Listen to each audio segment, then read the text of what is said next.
자, 오늘 드디어 남양특집 공포라디오 사연을 읽습니다. 사실 맨날 남양특집인데요. 하지만 공포라디오 사연은 좀 다릅니다. 이건 좀 부담없이 보낼 수 있다는 특징이 있어요.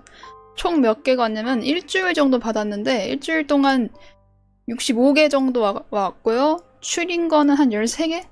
대략? 정확히 기억이 안 납니다. 다 읽지 못해 죄송합니다. 그 중에서 좀 추린 거라. 그러면은 읽도록 할게요. 자, 첫 번째 사연 읽을게요. 반의 반 다이크님 사연이에요. 2년 전 겨울로 넘어가는 시기에 있던 일입니다. 저는 항상 6시에서 7시쯤 해가 넘어가는 시기에 진돗개 2마리와 함께 산책을 합니다. 매일 산책을 하는 길이라 이제는 무뎌졌지만 제가 산책하는 곳은 묘가 수천 개 있는 공동묘지를 끼고 있는 주차장인데요. 그날따라 구름이 꼈는지 다른 날과 다르게 어둑어둑한 느낌이 있었습니다. 산책을 하던 중 진돗개 2마리 중 나이가 많은 아빠 진도가 갑자기 멈췄습니다. 멀리를 응시하고 코를 실룩실룩대길래 어디를 보는겨 하고 시선을 따라가니 경로가 아닌 저 옆길이 종점인 버스가 제가 있는 주차장으로 들어오셨습니다. 이 버스가 노선도 아닌데 왜 여기로 오지? 하는 생각에 버스 기사를 쳐다보는데 얼굴이 하얗게 질린 상태로 저와 눈이 마주치고 차를 급하게 돌려 세워 내리시더라고요. 저는 그냥 자연스럽게 자리를 뜰라 했는데 기사 아저씨께서 저한테 말을 걸어왔습니다. 저기 5분만 쉬다가 출발할 건데 잠깐 있다가도 됩니까? 당황스럽긴 했지만 든든한 진돗개 2마리가 있어서 네 하고 원래 여기가 종점이 아니지 않나요? 하고 물어봤습니다. 살짝 한숨을 내쉬고 아저씨가 말한 내용은 참 아리송했습니다. 종점 위쪽에 사찰이 있는 거 알아요? 종점은 절 대략 20m 내리막길에 있는 허름한 시골 정류장에서 차를 돌립니다. 그 아저씨가 말하기를 내가 종점에서 절에서 내려오는 사람이 있을까봐 항상 5분 정도 기다리는데 어두워서 내려오는 사람은 안 보였어요. 근데 내려오는 발소리, 평지를 걷는 소리보다 무게감이 있는 저벅저벅한 소리가 들려서 아, 시동 켜놓고 있으면 타겠다 생각하고 핸드폰을 보는데 이쯤 하면 내려왔을 것 같은데 발소리가 계속 들리게 되더라고요. 그래서 절 쪽을 올려보는데 입구 쪽에서 발만 걷고 있는 게 보여서 너무 놀래서 여기서 살짝 숨 돌리고 가려고 왔어요. 아시더라고요. 발만 걷고 있는 게 보였대요. 발만. 개나 고양이들은 귀신을 본다던데 진도 2마리는 굉장히 평온하게 기사 아저씨 쪽에 붙어서 머리를 쓰다듬어 달라고 입을 벌리고 웃고 있었고 저는 지금은 없겠지 생각하며 개들이 되게 편해 보이니까 지금은 없나봐요. 조심히 가세요 하고 아저씨를 배웅했고 걷는 속도보다 빠른 버스가 가는 걸 지켜보며 집으로 돌아가던 저는 걸음을 멈출 수밖에 없었습니다. 멀어지는 버스에서 보이는 빨간 하차벨. 제가 얘기를 나눈 곳은 정류장도 아니었고 버스에는 기사 아저씨 빼고는 탄 사람이 없었습니다. 여기까지인데 혹시 이거 무슨 말인지 이해하세요?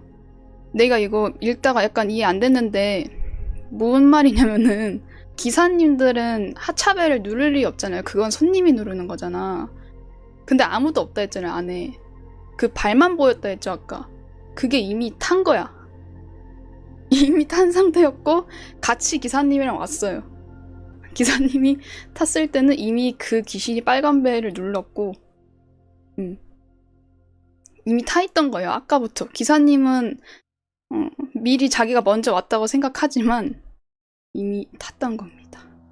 그래서 그거를 이 사연자님께서 멀어지는 버스에서 보이는 하차벨을 봤던 겁니다.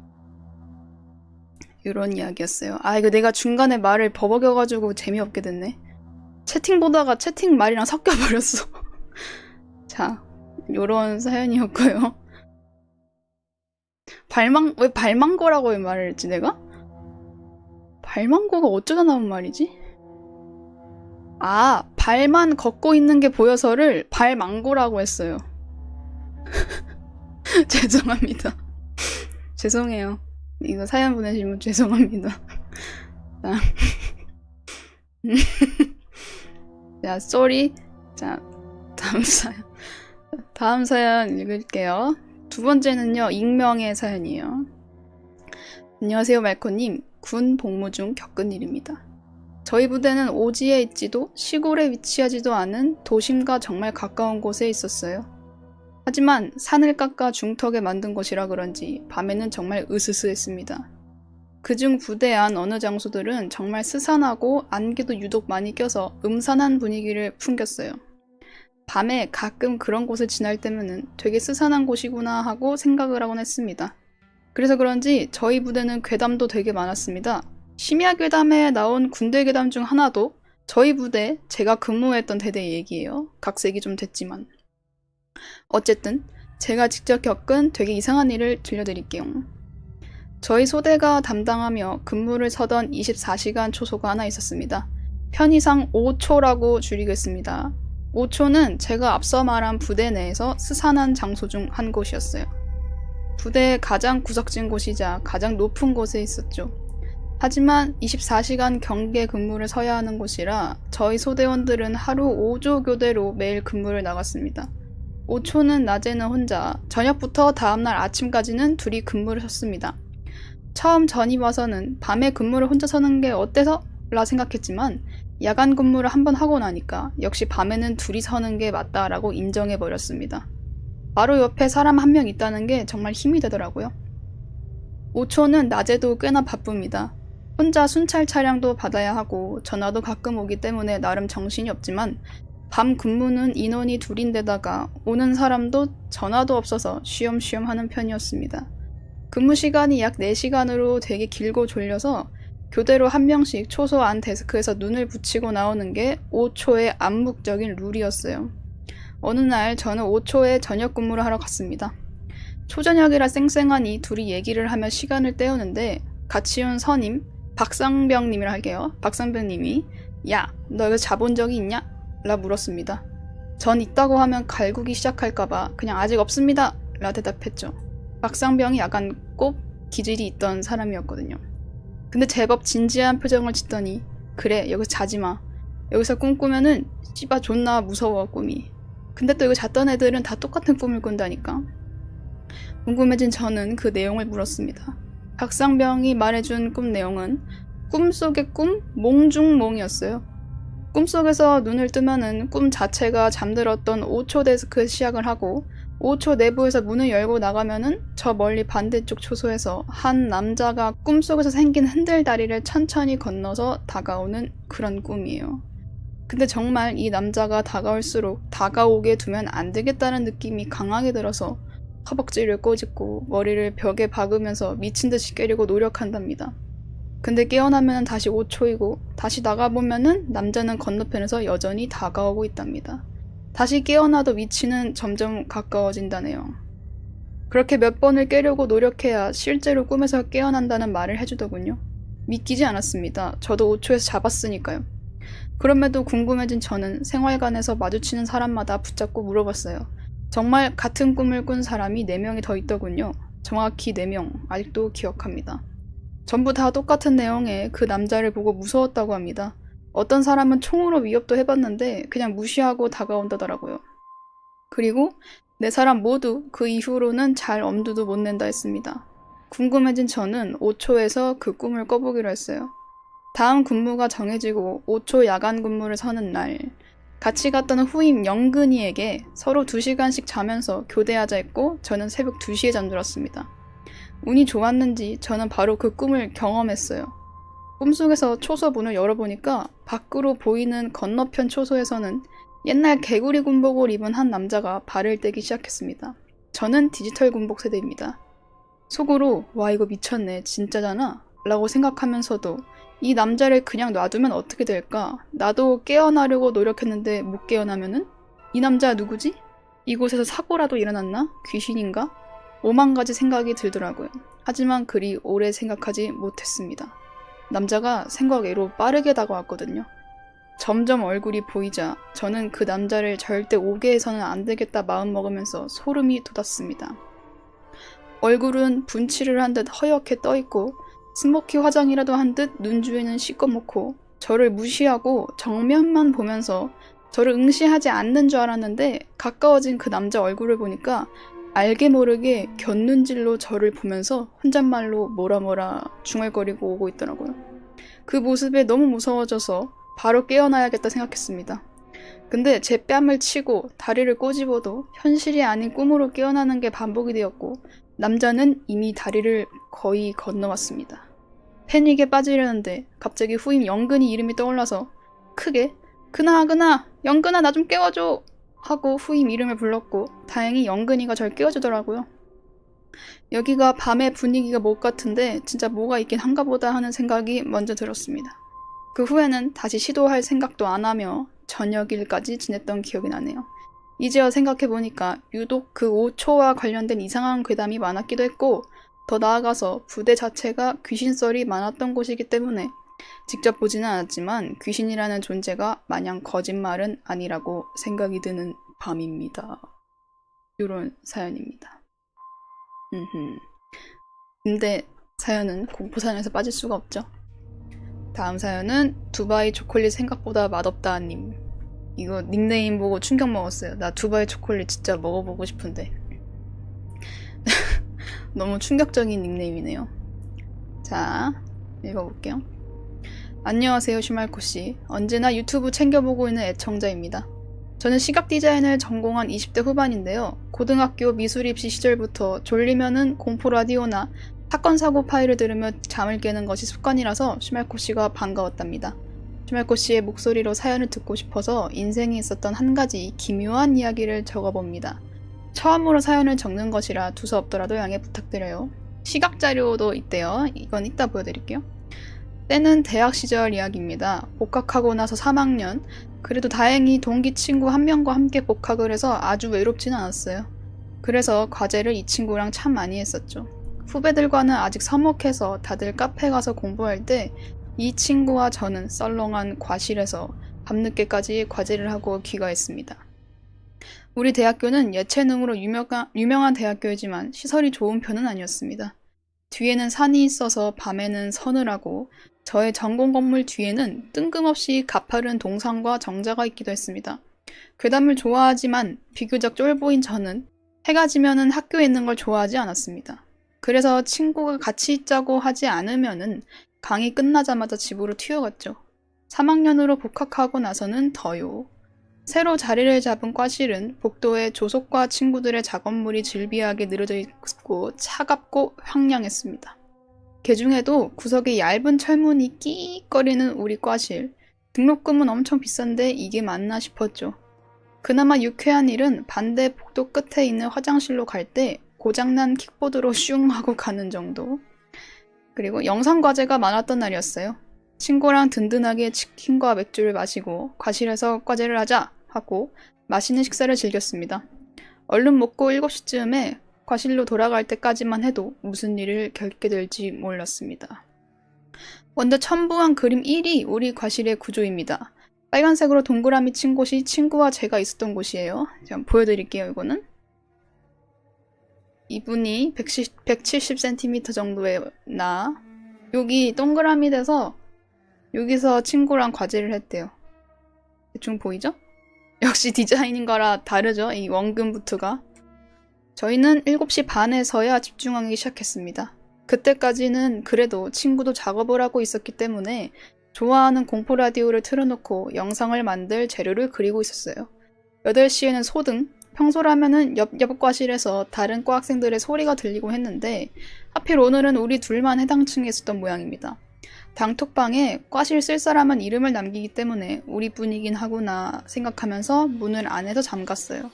꽤 신도시에다가 대학교 아니지만 이상한 사람이 돌아다닌다는 소문이 한창 있었기 때문입니다. 이를테면은 배달기사인 척 들어와서 뭘 훔쳐가는 일도 있었고 어두워지면은 술 먹는 대학생들을 따라다니는 아저씨도 있었고 아무튼 일단 아침까지 과실에 있을 생각이었기 때문에 문을 잠갔어요. 과실은 4월임에도 불구하고 추웠습니다. 한참 노트북을 따닥거리다 보니 어느덧 밤 10시 맥주를 마시고 서늘하면은 좀 졸리는 기분 아시나요? 저도 노곤하긴 했지만 저보다 더 맥주를 마시던 친구는 참을 수 없이 졸렸나 봅니다. 그래서 2번 그림처럼 친구는 벤치 의자에 누웠대요. 2번 그림 보여드릴게요. 이분이, 오른쪽 분이 사연자분이고 여기 왼쪽에 친구가 누워버렸죠? 이렇게 느드드 하고 자고 있습니다. 친구가 말하길, 있잖아, 어차피 2시에 일어나서 좀 더 하다가 밥 먹고 강의 들으면 되겠지? 크크, 2시에 깨워줘. 알았어. 근데 그러면 그때 나랑 같이 화장실 가자. 무서워. 크크. 킥킥 쫄보잖아. 그래, 잔다. 하고. 딴 말이긴 하지만 지금 생각하면은 미대생 과제가 너무 많았네요. 아무튼 친구가 자기 때문에 불을 꺼줬습니다. 어차피 노트북 화면만 볼 거라 상관없었어요. 그리고 듣던 공포 라디오도 껐습니다. 대신 노트북에 이어폰을 연결했죠. 저는 귀가 아파서 언제나 한쪽만 이어폰을 꽂는 편입니다. 자정이 되었고 슬슬 정말 졸렸지만 저는 친구보다 과제를 더 안 했기 때문에 발등에 불이 떨어진 상태였어요. 친구의 작게 코 고는 소리, 키보드, 마우스의 클릭음, 가사 있는 건 정신 사나워서 듣던 UAG, 왜 저기에 설치했는지 모르는 천장에 가까운 창문으로 건너편 차가 움직일 때 비추는 자동차 헤드라이트만이 가끔 깜빡이는 밤이었어요. 근데 문득 복도를 걷는 발소리가 들렸습니다. 잘못 들었나? 잠시 컨트롤 S를 누르고 마저 남은 이어폰을 귀에서 뗐습니다. 우리 과실의 철문은 얇기 때문에 복도에서 사소한 소리가 다 들리는 편입니다. 어느 정도냐면은 코앞에서 교수님이 프린트를 뒤적이시면 종이 소리가 다 날 정도예요. 심신도 피곤하겠다. 하필 아까 공포 라디오를 들어서 괜히 그런가? 하고 예민해지기 시작했습니다. 하지만 점점 미끄러운 복도를 부딪히는 발소리, 터벅터벅, 고무 밑창이 닳는 끼익 소리가 점점 커지고 있었습니다. 뭐 경비 아저씨겠거니. 근데 열쇠 우리가 가지고 있는 거 아실 텐데 어쩌지 친구를 깨워야 하나? 아니 진짜 이상한 남자가 왔나? 어떡하지? 문 잠겼지? 앉은 채로 저는 굳어서 손을 움직일 수 없었습니다. 유달리 과실의 공기가 더 차가워지는 기분이었어요. 하필 친구의 숨소리도 잘 안 들리더라고요. 다시 가끔 저 멀리서 들리는 자동차 소리랑 헤드라이트만 반가웠습니다. 엘리베이터 열리는 소리를 내가 못 들었나? 다른 과 학생이겠지. 손에 땀을 쥔 채로 굳어있던 저는 용기를 내서 한번 문 근처로 귀를 대보기로 마음먹었습니다. 소리가 정말 가까워졌기 때문입니다. 그래서 고개를 돌리는 찰나.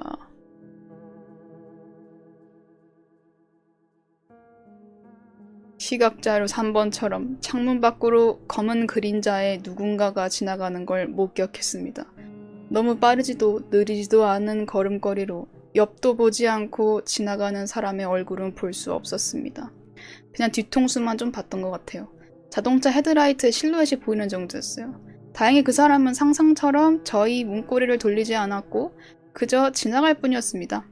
아, 뭐야 하고 긴장이 풀린 나는 화장실이 가고 싶어져서 한숨을 쉬고 느리게 일어나 과실에 불을 켰습니다. 일어나 임마! 하고 곤히 잠든 친구를 깨우려던 그때 문득, 사진을 못 보시는 분들을 위해서 한 번 더 보여드릴게요. 그때 문득 저는 떠올랐습니다. 지금 사진자료 나왔으니까 한 번 더 보세요. 창문을 올려다보고 가슴속이 서늘해지는 것을 느꼈어요. 소름이 올라와서 급하게 노트북 코드를 뽑고 가방에 쳐넣고 자고 있는 친구를 흔들어 깨웠습니다. 힘들게 일어난 친구의 짐도 제가 대충 싸서 안겨줬어요. 왜 그래? 아직 몇 시야? 비몽사몽 잠에 취해 있는 친구의 등짝을 때리며 열쇠를 챙기고 버들거리는 손으로 과실의 문을 잠갔습니다. 복도는 여전히 차갑고 고요하고 무서웠어요. 엘리베이터가 올라오는 시간도 참지 못해 계단을 마구 뛰어내려갔습니다. 친구는 옆에서 너 뭐야? 왜 쫄았어? 뭔데? 하고 허겁지겁 일단 함께 내려와 줬어요. 엉망인 꼴이지만 아직도 무서워서 저는 으아 소리를 지르며 나 진짜 야발 이러며 내리막길인 길을 따라 택시 정류장까지 뛰었습니다. 저는 귀신을 본 적은 없지만 제 키가 170 정도인 건 알고 있습니다. 그리고 제가 올려봐야 하는 창문이 저보다 1m는 더 높이 있는 것도요. 바보같이 맨날 무슨 생각으로 저게 창문을 달았냐 킥킥 학교 돈 아낀다 같은 소리를 했었는데 일어나서야 깨달은 겁니다. 키가 엄청 컸다는 거죠. 그러면 그 검은색 사람 한 2m 70 정도 엄청 컸겠죠. 어쨌든 3m는 거의 가까이 된 거겠죠. 얼굴이 보일 수가 없는 어머니가 독실한 기독교시고 저도 귀신이 있는 걸 믿긴 하지만 컨텐츠로 즐기는 정도만 좋아했던 터라 이런 경험이 제가 겪었던 처음이자 마지막 일이었습니다. 생각해보면 특이하게도 한 번도 안 눌리던 가위를 유독 대학교에서 많이 눌렸네요. 강의 중에 졸다가도 눌리고. 가장 유명한 얘기로 과 건물 마지막 화장실에 뭐가 있다 같은 얘기도 많았어요. 여름에도 서늘한 제 전공 건물에 뭐가 있긴 했을지도 모르겠네요. 확실한 거는 뭐가 있어도 대학생들은 남아서 과제를 할 거라는 사실이에요. 긴 글 읽어주셔서 감사합니다. 건강하세요. 아하. 여기 첫 번째 사진을 보면요. 이렇게 170이라고 이렇게 적어주셨는데요. 제가 이거는 일부러 이분이 사연에 해서 제 키가 170 정도인 거랑 이 문의 높이를 기억해 두세요 라고 말씀해 주셨는데 제가 그거는 굳이 안 읽었어요. 뭔가 뒤에 스포가 살짝 될 것 같아가지고. 여기 창문으로 그 아까 검은 실루엣 지나가는 걸 보신 거잖아요. 근데 이분이 뭐 170이라 한들 180이라 한들 여기까지 창문에 얼굴이 비칠 일 없겠죠? 한 여기면은 진짜 2m 50, 60은 되는 건데? 이 정도니까? 그쵸? 이런 사연이었어요. 근데 만약에 목마였다면 더 무서운 거 아니에요? 이 새벽에 목마 타고 가는 사람? 목마 귀신? 귀신도 아니고 그냥 사람이면 그것도 무서운 건데. 아, 대학교라서? 대학교면 뭐 그럴 수도 있겠네요. 다음 사연 읽어볼게요. 권멀님 사연이에요. 안녕하세요, 슝말코님. 평소 공부할 때 잘 듣고 있는 한 애청자입니다. 저는 귀신이나 미신을 평소에 잘 믿지도 않고 경험한 적도 본 적도 없어서 다른 분들의 공포 사연을 듣고 있으면은 실제로 저런 일을 마주하는 사람도 있구나 하고 생각하곤 해요. 그러다 어떤 실제 사연을 제보하신 분 사연을 듣다가 하나 떠올라서 이렇게 적어봅니다. 저는 현재 20대 중후반을 보내는 사람입니다. 때는 약 10여 년 전 제가 중학교를 다닐 적 한 겨울방학이더랬죠. 저는 친구 3, 4명과 동네에서 셔틀버스를 타고 15분, 20분 정도 떨어진 영어학원에 같이 다니고 있었습니다. 지금 생각하면은 먼 거리는 아니지만 셔틀버스가 중간중간 멈추거나 다른 동네를 경유하느라 돌아가기도 해서 그때 당시에는 꽤 먼 거리라 생각했습니다. 저희는 이따금씩 굳이 추운 겨울 셔틀버스를 타지 않고 동네까지 약 1시간 정도 걸어가는 그런 저희만의 미니 행군을 하기도 했어요. 잘 기억은 안 나지만 아마 학원 끝나서 약 10시가 넘어 바로 집에 들어가기 싫은 마음에 걸어가면서 장난도 치고 수다도 떠는 그런 시간을 저희끼리 가졌더랬죠. 맞아, 이러고 싶을 때 있어.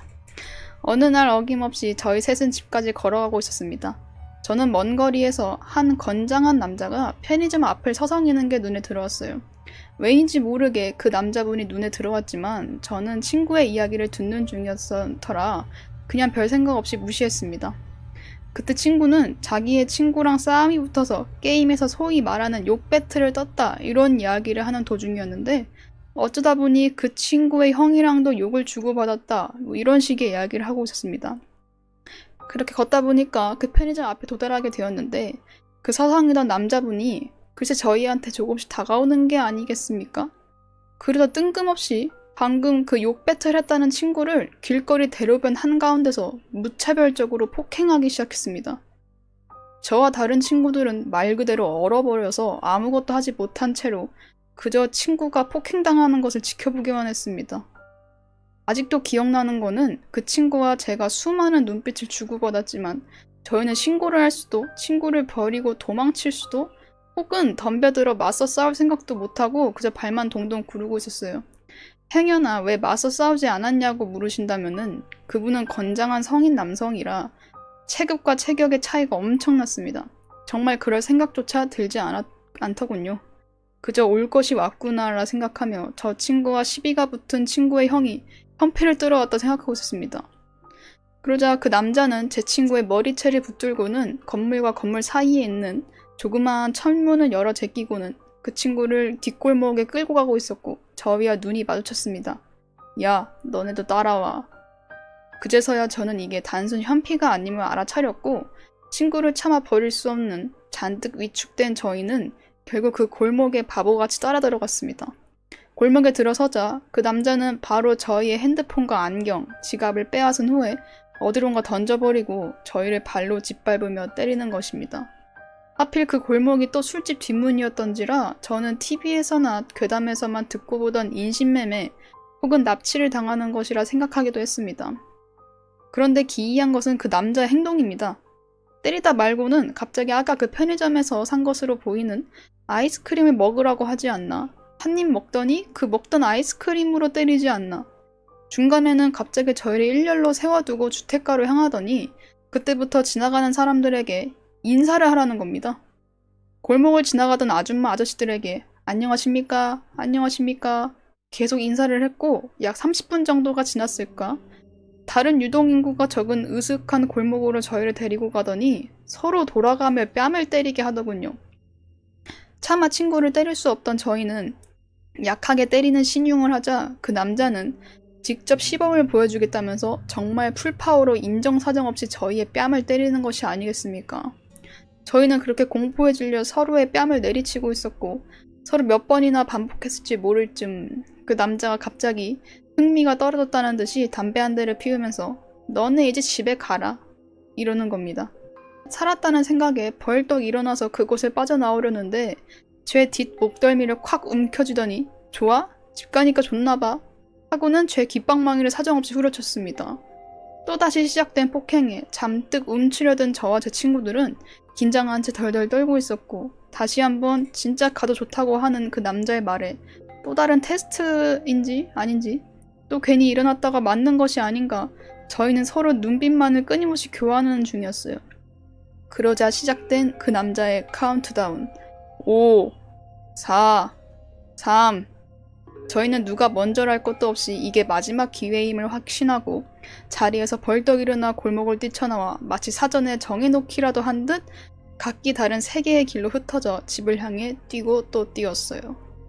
카운트다운이 끝나면 쫓아올 것이라던 그 남자의 말에 집을 향해 뛰면서도 혹시 쫓아오는 것이 아닌지 겁에 질린 채로 계속 뒤로 확인했고 그제서야 눈물이 터지며 그 먼 길을 한 번도 안 쉬고 뛰어갔더랬죠. 무사히 집에 도착해보니 부모님과 여동생은 제가 가출이라도 했다 생각해서 온 동네 PC방을 뒤지고 있었고 다음날 일어나 보니 왼쪽 귀에서 들려오는 알 수 없는 이명과 통증에 병원을 가보니까 고막이 파열됐다 하더라고요. 그 남자한테 마지막에 맞은 뺨이 원인이었어요. 그 후 경찰에 신고를 하고 저희 아버지는 그놈을 죽여놓겠다며 차를 타고 그 주변을 몇 번이나 돌아다니셨지만 그 사람은 발견하지 못했고 저는 그 이후 길거리를 돌아다닐 때면은 혹시 그 사람이 있지 않을까 두리번대고 비슷한 체형이나 인상차기를 가진 사람을 보면은 심장이 덜컥 내려앉는 듯한 느낌을 받으며 약 1년 정도는 후유증이 꽤 깊게 남았던 것 같아요. 성인이 된 저는 아직도 가끔 그 일이 벌어졌던 골목 주변을 운전해 지나갈 때가 있습니다. 도로변에서는 잘 보이지 않지만 저는 아직도 혹시 다른 누군가가 저희가 당했던 것을 당하고 있지 않을까 노심초사하는 마음에 쓱 한번 살펴보고 지나가곤 합니다. 라는 사연입니다. 이 사연 너무 뭔가 알 수가 없지 않아요? 나 그래가지고 무서웠어. 현실 공포라서. 주작이란 얘기 없어요. 이거 근데 실제 실화 같아. 진짜 그냥 말 그대로 사이코패스 아니에요? 말 그대로? 아니 만약에 그 친구 현피 떴다 막 이런 얘기 했던 친구 있잖아요. 진짜 뭐 그 친구와 관련된 사람이라고 한들 이렇게 때릴 일도 아닌 것 같고 그리고 옆에 있는 두 명은 또 같이 왜 때리는 거고 그냥 좀 미친 사람 같아. 그러니까 사이코야 완전. 악마를 보았다 하위 버전? 진짜 무슨 이제 영화에 나올 법한 사람인 것 같아요. 근데 진짜 이 기세랑 등치가 너무 커가지고 뭘 못했나봐. 게다가 학생이었을 때니까 중학교 때잖아. 중학교 때인데 뭘 어떻게 해, 애들인데. 이거 좀 불쾌하지 않아요? 나 이거 보고 약간 불쾌했어요. 불쾌한 공포야. 좀 이거 마지막에 이 사람 못 잡은 것도 너무 불쾌해. 왜 못 잡았을까? 너무 아쉬워. 진짜 홈만 매였어야 됐었는데. 기분이 안 좋죠? 너무 아기들한테 퍼니게임? 약간 그런 느낌 나지 않아요? 나는 이게 그냥 막 때리고 그런 게 아니고 갑자기 아이스크림 뭐 이것도 너무 싫고 사람들한테 인사하게 시킨 것도 싫고 난 제일 싫었던 게 3명이서 세워놓고 서로 뺨 때리게 한 게 제일 싫어. 친구들끼리. 이거 진짜 미친놈 같아. 진짜 슬퍼하면서 때리는 그런 걸 상상하니까 너무 마음이 안 좋고 너무 불쾌했습니다. 이런 사연이었습니다. 자, 다음 사연 읽을게요. 익명의 사연입니다. 20대 중반, 그러니까 10여 년 전 한 카페에서 마감 알바를 하던 때 이야기예요. 소소하지만 서너 번의 기이한 경험이 있어서 그곳에 뭔가 있었겠거니 하며 지금도 생각하고 있습니다. 저는 그곳에서 오후 6시부터 11시까지 근무를 했습니다. 그곳은 계단을 올라가면은 다락방 같은 작은 공간이 있었고 1층에서 올려다보면은 그곳의 일부가 보이는 구조였어요. 사람이 앉아있다면은 어깨 위가 보일 정도? 또 카페 입구가 유리로 되어 있어서 밖에서도 다락방의 일부가 보였어요. 거기 누가 앉아있으면은 무릎 아래가 보일 정도, 구조가 특이해서 설명하기가 힘드네요. 여튼 거기서 3개의 에피소드가 있었습니다. 이건데요, 이분이 이 구조를 딱히 첨부하지 않았는데 제가 옛날에 살던 동네에 이분이 말한 거랑 되게 비슷한 카페가 있어가지고 제가 한번 그려드릴게요. 이거 구조를. 내가 생각했을 땐 이 구조가 맞는 것 같거든? 인면도라고 치면은 여기가 입구라고 쳐요. 전면이 유리라고 해서 안에 다 보여. 그럼 뭐 한 이쯤이 카운터라고 칠게요. 카운터면 여기 막 1층에 책상이 이렇게 있어. 사람들이 커피 마시는 책상이 이렇게 있고 뭐 요쯤에 이제 계단이 있다고 해서 계단 층고가 높은 게 아니라 한 다락방 느낌이야. 그래서 걸어 다닐 때는 조금 고개를 숙이는 느낌? 여기 울타리 있어가지고 그래서 밖에서 봤을 때는 한 사람이 이 정도면은 이렇게 위에서 올려보는 느낌일 거 아니에요? 그러면 여기 밑에 이렇게 사람들이 앉아있는 발이 이런 식으로 보이는 거지? 여기 사람들은 뭐 먹고 있고 어떤 느낌 조금씩 이해 가시나요? 여기가 올라가는 다락방. 뭔지 알겠나요? 그래가지고 아까 어깨가 보입니다는 요 위에 있는 사람들이 밑에를 봤을 때 이 사람들의 어깨가 보인다. 한 요 정도 보인다. 요 정도까지 보인다? 요런 거죠. 요 구조인 것 같아요. 내가 생각했을 때. 그래서 이해를 돕기 위해서 제가 그렸습니다. 자, 그러면 다시 읽을게요. 그래서 여기서 3가지의 에피소드가 있었대요. 첫 번째, 앞서 말씀드린 것처럼 아파트 단지 상가에 있는 카페라서 화장실은 상가 화장실을 썼어요. 마감즈음에는 사람이 많이 안 오기도 하고 대부분 주민들이 손님이라 화장실을 가고 싶으면은 자리를 비운다고 적어두고는 가곤 했습니다. 그날도 그렇게 화장실을 갔고요. 퇴근 직전이었으니 10시 반 이후였을 거예요. 상가에서 카페가 제일 늦게까지 영업을 해서 그 즈음에는 건물에 사람이 없었어요. 조용한 화장실에서 볼일을 보고 나오는데 화장실 밖으로 나 있는 작은 창문에서 여자 목소리가 들리더라고요. 나이대는 가늠이 안 갔고 선명하게 들리지도 않았는데 처음에는 아가라고 하는 줄 알았어요. 아가 하는 소리가 몇 번 들렸는데 듣다 보니까 아가가 아니고 아가씨 같더라고요. 시벌 그 밤에 거기서 그 소리가 왜 들리는 거지? 시벌은 제가 한 게 아니고 이분이 진짜 적으신 거예요. 무서워져서 손 대충 씻고 나오려는데 내가 욕한 게 아니야. 씻다가 팔꿈치로 핸드 드라이어를 건드렸는지 갑자기 윙 거리길래 개 놀래서 카페로 빠른 걸음으로 돌아갔어요. 근데 사장님이 와 계시더라고요. 젊은 남자 사장님이었는데 종종 친구분들이랑 놀다가 마감 즈음에 들리곤 했어요. 그래서 사장님한테 방금 있었던 일을 재미있는 에피소드 이야기하듯 가볍게 얘기했습니다. 근데 사장님이 이 사연자분은 여자래요. 제가 혼자 마감을 하니까 안전을 신경 쓰셨거든요. 그래서 직접 화장실 한번 가보겠다고 해서 갔다 오시더니 웃으면서 돌아오시는 거예요. 그러면서 저한테 장난치지 말라고 하시더라고요.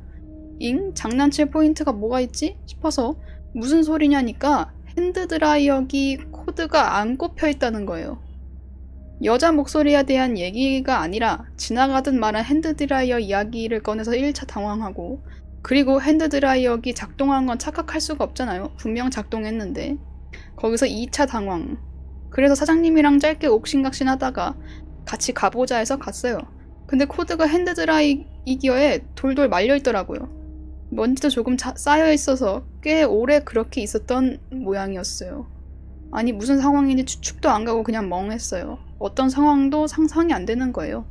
그 짧은 시간에 누가 그걸 빼서 돌돌 감아놨다기에는 시간도 안 되고 상태도 방금 감은 것 같지 않았고 애초에 사람도 없었어요. 그날 무서워서 엄마한테 데리러 와달라 해서 같이 갔습니다. 지금 생각해도 무슨 상황이었는지 모르겠습니다. 두 번째 에피소드. 그 이후로 마감 즈음에는 좀 무섭더라고요. 그래서 느긋하게 하던 마감 정리를 서둘러 하곤 했어요. 그날도 빠른 손놀림으로 커피포트 기계를 분해하느라 카운터를 등지고 서 있는데 누가 제 앞치마 뒷끈을 잡아당겼어요. 저는 카페를 바로 나왔습니다. 엄마한테 또 전화해서 엄마 앉혀놓고 마감하고 같이 집에 갔습니다. 하고 또 마지막에 세 번째 에피소드입니다. 마지막으로 아파트 단지에 있는 카페라 단골이 많았어요. 그 중에 날티나는 할저씨도 한 분 계셨습니다. 할저씨는 약간 할아버지 아저씨 그 사이? 그 아파트가 좋은 곳이라 부자가 많았는데 그 할저씨 딱 돈 많은 날라리 느낌? 항상 선글라스나 안경 쓰고 마감쯤에 와서 따뜻한 아메리카노 연하게 주문하셨어요. 농담도 자주 하시고 말하는 게 가벼워서 날라리라 표현했는데 사람은 착하셨어요. 제가 농담에 띠껍게 반응해도 허허허 웃으면서 넘기시곤 했거든요. 여튼 어김없이 마감 즈음에 그 할저씨가 오셨던 어느 날이었어요. 그날도 연한 아메리카노를 주문하시고는 카운터에 서 계셨어요. 금방 만들어 내어드리려 하는데 할저씨가 작은 목소리로 저한테 근데 위층에 저 사람은 남자친구인가? 크크크 이러시는 거예요. 근데 카페에 아무도 없었어요. 그래서 처음에는 또 농담하는 줄 알았어요. 그래서 농담하지 마세요 이랬거든요. 이쯤에는 편하게 대화할 수 있는 친밀감이 있었기 때문에. 근데 입술을 삐죽 내미시면서 무슨 소리냐는 표정으로 무슨 농담? 이라고 하시더라고요. 여기 아무도 없다 그러니까 들어올 때도 밖에서 다락방에 남자 다리가 보였대요. 그래서 오늘은 사람이 있네 라 생각을 했다고. 근데 본인이 주문하고 카운터에서 기다리는 내내 조용히 앉아있길래 저 마감 때까지 기다리는 일행인 줄 알았다 하시더라고요. 그래서 할저씨한테 마감할 때까지 같이 앉아있어달라 부탁을 하고 그날은 할저씨랑 같이 마감했습니다.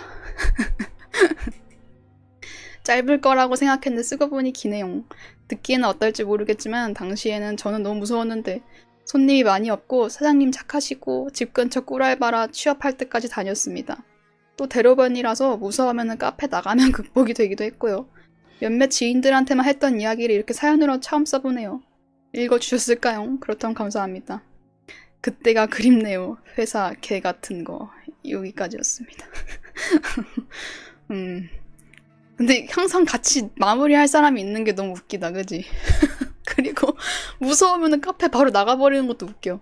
카페 밖이 막 차 많이 다녀가지고 사람 많고 그랬대요. 밝았대요. 그래서 무서우면 그냥 바로 나갔대요. 그게 너무 웃기다.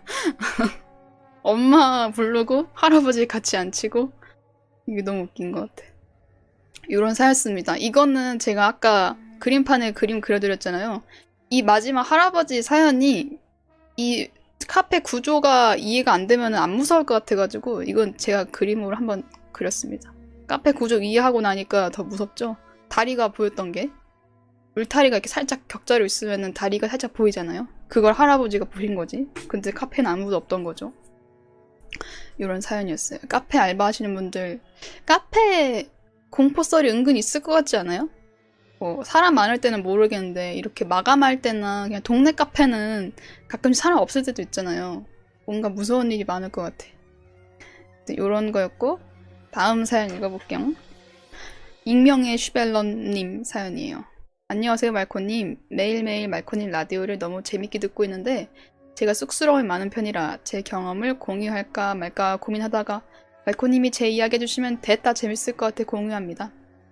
아주 대단하고 긴 이야기는 아니지만 특정이 될 만한 구체적인 사항들은 이야기에 방해가 되지 않는 선에서 조금 각색을 하겠습니다. 이거는 제가 초등학교 5학년 잼민이 시절에 겪은 경험담입니다. 실제로 겪은 일이긴 한데 굉장히 기묘한 일이 있어서 마치 실제가 아닌 것 같은 그런 기억이에요. 당시 저는 제가 사는 동네에서 하는 청소년 합창단에서 활동을 하고 있었습니다. 진지하게 했던 건 아니고 그냥 엄마가 시켜서 했습니다. 합창단 내에서는 저처럼 그냥 취미로 하는 애들도 있었고 전공을 하려는 애들도 있었어요. 초등학생들이 주를 이루었고 중고등학생 언니 오빠들도 좀 껴있었습니다. 어느 날 합창단에서 일본어로 마스터 클래스란 뭐냐면은 전문가들에게 한번 레슨을 받을 수 있는 것 이거 겸사겸사 해서 공연 여행을 간다 했습니다. 취미생이든 전공생이든 너도 나도 가는 분위기라 저도 엄마가 보내주셨어요. 해외여행은 난생 처음이라 너무 신이 났었습니다. 비행기를 처음 타보는 것도 너무 설레었고요. 한창 철없었던 저는 마스터 클래스나 공연 이런 건 안중에도 없었고 부모님의 제지 없이 친구들이랑 사방팔방 놀러다닐 생각에 한껏 들떠있었습니다. 그 와중에 전공생인 학생들 몇 명은 저와 다르게 마스터 클래스도 진지하게 받고 공연도 잘 해낼 생각에 힘이 잔뜩 들어가 있었던 것 같아요. 그런 학생들 중에 친구 A가 있었습니다. 친구 A와 저는 별로 교류가 없는 편이었어요. 하지만 A는 성실하게 매주 합창단에 나오던 애였고 저도 매주 친구들이랑 놀러 합창단에 열심히 오던 터라 얼굴은 저도 보던 애였어요.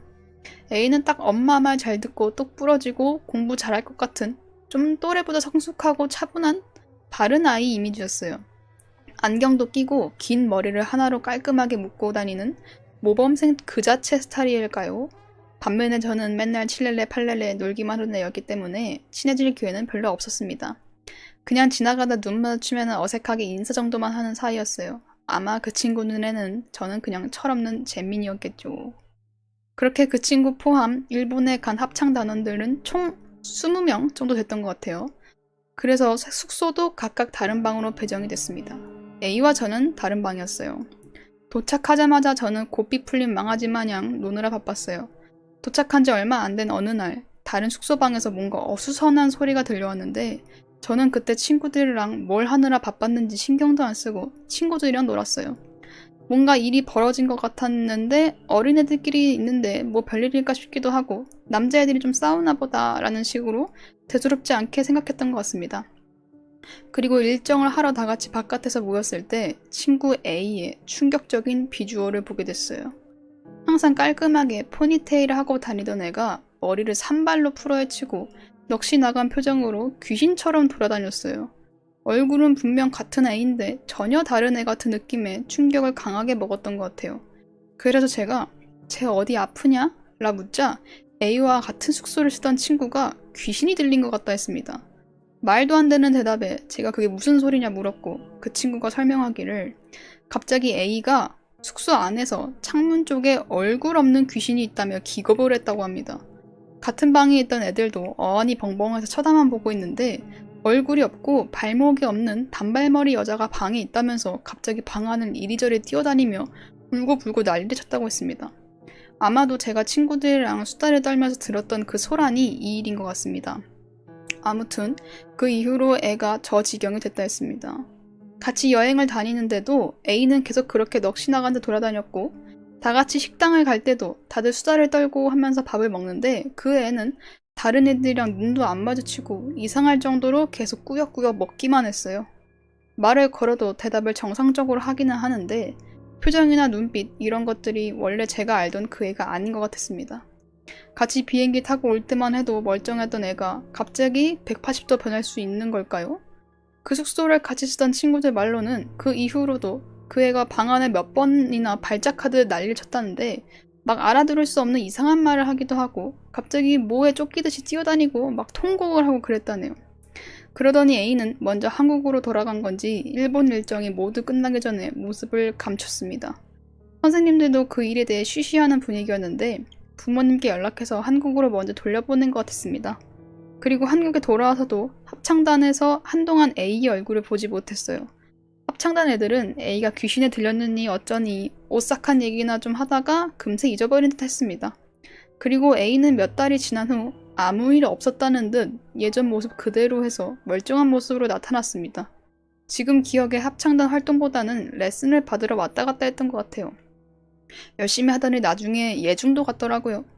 그 여행 때 찍은 단체 사진이 몇 장 있는데요. 무슨 심령 사진처럼 그 애는 산발을 하고 안색은 시커멓고 넉넉한 표정으로 합창단 애들 사이에 귀신처럼 서 있었습니다. 정말 어떻게 그렇게 사람이 말도 안 되게 싹 바뀔 수 있었던지, 정말로 그 숙소에 귀신이 있었고 A는 귀신이 들렸던 건지, 모습을 감추었던 그 몇 달 동안 뭔 일이 있던 건지 참 그 진실이 궁금하기도 하고 기묘합니다. 이 일을 적다 보니 갑자기 생각난 비슷한 사건인데요. 짧게 추가해도 될까요? 추가했습니다. 제가 읽을게요. 이건 중학생 때 일인데 같은 학원 친구한테 일어난 일입니다. 이 친구와는 막 절친까지 아니어도 꽤 친한 편이었어요. 같은 아파트, 같은 동이어서 같이 숙제도 할 겸 몇 번 걔네 집에 놀러 가기도 했던 것 같아요. 근데 제가 학원을 더 소그룹 학원으로 바꾸면서 같은 학원에서 만날 일은 없었습니다. 학교도 같이 다녔는데 같은 반은 아니었지만 그래도 종종 학교나 아파트에서 오다 가다 마주쳤어요.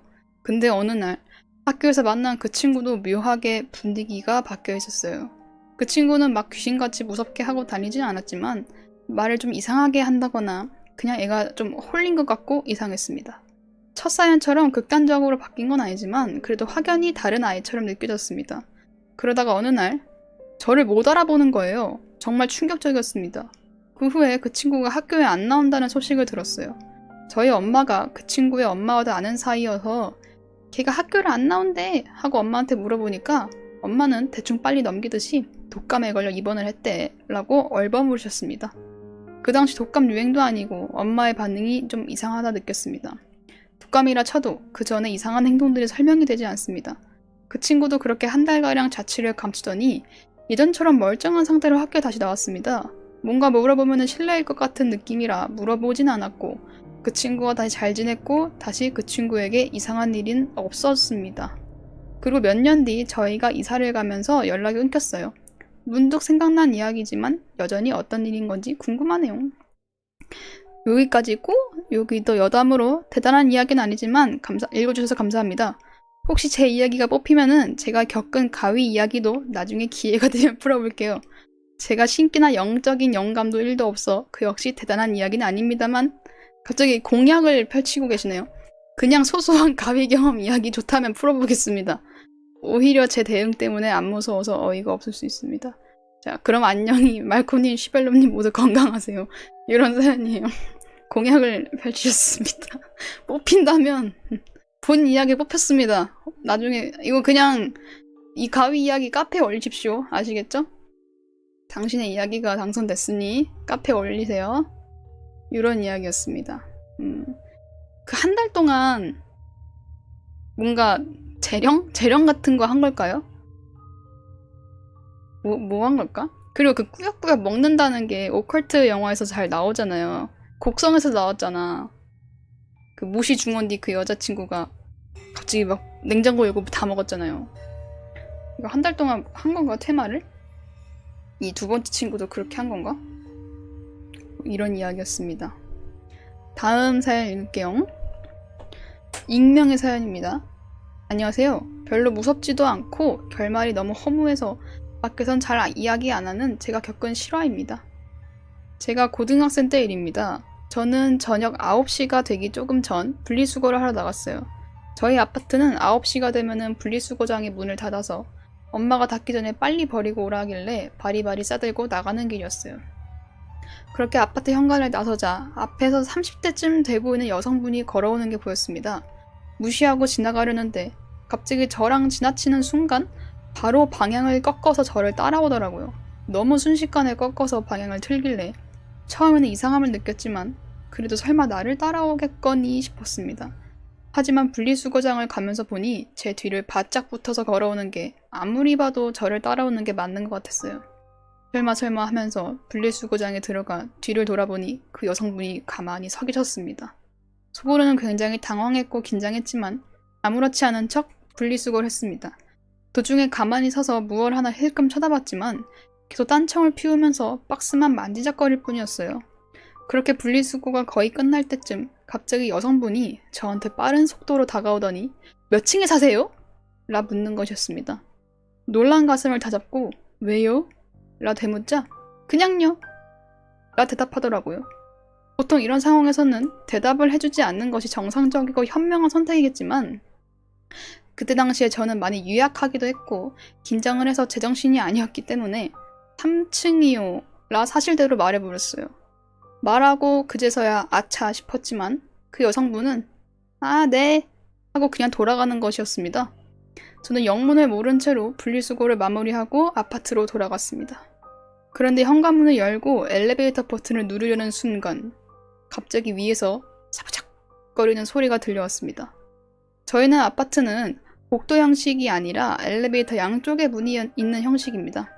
묘한 이질감에 가운데 계단 사이로 위쪽을 쳐다보니까 3, 4층쯤에 센서 등이 켜져 있는 걸 봤어요. 이웃이라면은 도어락을 여는 소리가 들렸어야 했는데 그런 것 없이 발소리 비슷한 것만 들리자 순간 소름이 돋으며 그 여자다 싶었습니다.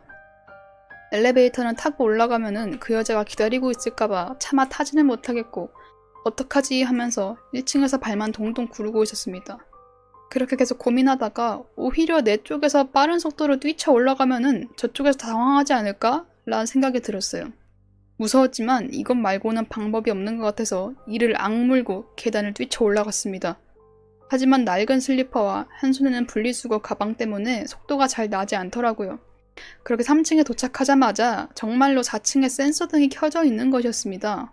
그대로 집에 들어가도 됐지만 저는 제대로 확인을 하고 싶어서 한쪽 손을 도어락 위에 올리고 한쪽 손은 센서 등이 꺼지지 않게 꽁에 손을 휘적휘적거리며 4층 쪽을 계속 주시하고 있었습니다. 그렇게 온 신경을 집중하고 있던 찰나 갑자기 3층과 4층의 센서 등이 동시에 꺼졌고 순간 온몸에 소름이 돋는 저는 빠른 속도로 도어락을 열고 집에 들어왔습니다. 곧바로 엄마한테 이야기했지만 제가 호들갑을 떠는 것이라며 대수롭지 않게 생각하셨고 저는 그 뒤로 저녁이면은 주위를 계속 확인하는 버릇이 잠깐 생겼었습니다. 그 뒤로 그 여성분은 한 번도 본 적 없고요. 이런 사연입니다. 근데 이 사연 잠깐 웃겼던 게요. 그래 그 역으로 돌격하는 그게 좀 너무 웃겨가지고 보통은 좀 밖에 있다가 그 여자가 나가는 걸 보고 집으로 가거나 뭐 경비 아저씨한테 말을 하겠는데 본인이 위로 내가 먼저 놀래키면 되지 않을까라는 생각으로 그 올라가는 그 발상이 너무 웃기고 귀엽기도 해가지고 근데 이 말에 의하면은 봐봐요. 이분이 3층이라 하셨죠? 근데 4층에도 센서가 켜져 있다 했죠? 근데 3, 4층에 센서가 동시에 확 꺼졌다 했잖아요. 동시에 꺼지면은 센서가 꺼지는 것 자체가 움직임이 없기 때문에 꺼진 거잖아. 그럼 그 여자도 4층에서 그냥 가만히 이러고 있었다는 거 아니에요? 가만히? 소리 없이? 이러고 4층에서 그 여자가 그냥 그래서 그 상태로 둘이 불 꺼진 거 아니야? 이거를 멀리서 넓게 보면은 너무 무섭지 않아요? 4층에 여자가 이러고 있고 3층에서는 사연자님 이렇게 도어락 잡고 이러고 있고 그거를 멀리서 한꺼번에 불이 꺼지는 걸 상상하면서 보면은 좀 무섭네요. 만약에 그 여자가 맞다면은? 뭐 센서 오르면 모르겠지만 센서 오르면 진짜 이거는 엄청난 우연이네요. 그치? 꼼짝도 안 하고 그냥 이러고 있는 거지. 왜냐면은 이 여자가 느끼기에도 돌격하러 오는 건가? 라 느꼈기 때문에 이 사연자가 나 인식했나 보다, 의식했나 보다 해서 딱 가만히 있는 거죠. 참 엘리베이터랑 계단은 아파트 계단 이런 거 있죠. 무서운 것 같아. 인생은 기세래. 여러분도 기세... 근데 기세 있게 하지 마세요. 위험해. 이분은 정말 운이 좋은 케이스고 올라가는데 진짜 그 여자가 칼 들고 있었으면 어떡해. 조심하십시오. 경비 아저씨한테 얘기를 하거나 그렇게 하세요. 우리는 돌격은 하지 맙시다. 자, 다음 사연. 깡님 사연이에요. 안녕하세요, 말코님. 이제 뜨끈뜨끈한 갓 전역한 청자입니다. 항상 유튜브로만 보다가 이번에는 뭔가 제 사연을 들려드리고 싶어서 이렇게 써봅니다. 성인이 된 지금도 아직까지 생생하게 내용이 기억날 정도로 제 기억에 깊이 박혀있는 이야기인데요. 실화입니다. 물론 제 기준으로 무서운 이야기는 아니라 생각해요. 미스테리한 느낌? 그럼 시작하겠습니다. 제목이 있네요. 제목은 문 좀 열어주세요 예요. 일단 시기는 제가 초등학교 2학년 9살 때 겪었던 이야기예요. 저랑 동갑이네요. 평소처럼 학교가 끝나고 집에 돌아오고 있었습니다. 저는 의정부에 있는 한 아파트에 살고 있었는데요. 그 아파트는 20년 정도 된 아파트였는데 한 달에 한 번씩은 엘리베이터 점검을 하곤 했습니다. 왜냐면은 엘리베이터가 자주 멈추는 일이 빈번했기 때문이에요. 제가 탔을 때도 몇 번 멈춘 적이 있었는데 어린 나이에 추락하는 거 아닌가 하면서 엄청 겁먹으면서 엘리베이터를 탔던 기억이 있네요. 그래서 점검하는 날에는 경비 아저씨가 옥상 문을 열어주시는데 옆 아파트 옥상으로 올라가서 저희 아파트 라인으로 넘어오는 방법도 있었습니다. 물론 1층에서 10층 사이라면은 계단으로 올라가는 게 빠르겠지만 저희 집은 꼭대기층인 18층이라서 앞서 말한 방법으로 가는 게 엄청 편했습니다. 어찌어찌 이 방법으로 집에 도착해서 TV를 시청하고 있었습니다. 그렇게 시간을 보내던 도중 집 초인종을 누가 눌렀습니다. 띵동! 일단 집에는 어머니와 함께 있었는데요. 아버지는 일을 하시니까 안 계셨고 4살 위인 형은 학원에 가서 집에 없었어요. 어머니께서는 택배 시킨 것도 없고 누가 벨을 누를 이유가 없다며 그냥 반응을 하지 말자 했습니다. 저는 어린 나이에 궁금해서 현관에 있는 구멍으로 확인을 해봤는데 한 여성분이었습니다. 조금 있다가 갈 줄 알았으나 그 여성은 문까지 두드리기 시작했습니다. 어머니께서는 혹시나 시끄러운 소리 때문에 이웃분들에게 피해가 갈까봐 참다 못해 말을 했습니다. 누구세요? 그러자 잠깐 조용해지더니 한 여성분의 목소리가 들렸어요. 근데 저희 초인종을 누르는 이유가 정말 어이가 없었는데요. 제가 화장실이 너무 급해서요. 화장실 한 번만 쓸 수 있을까요? 라는 겁니다.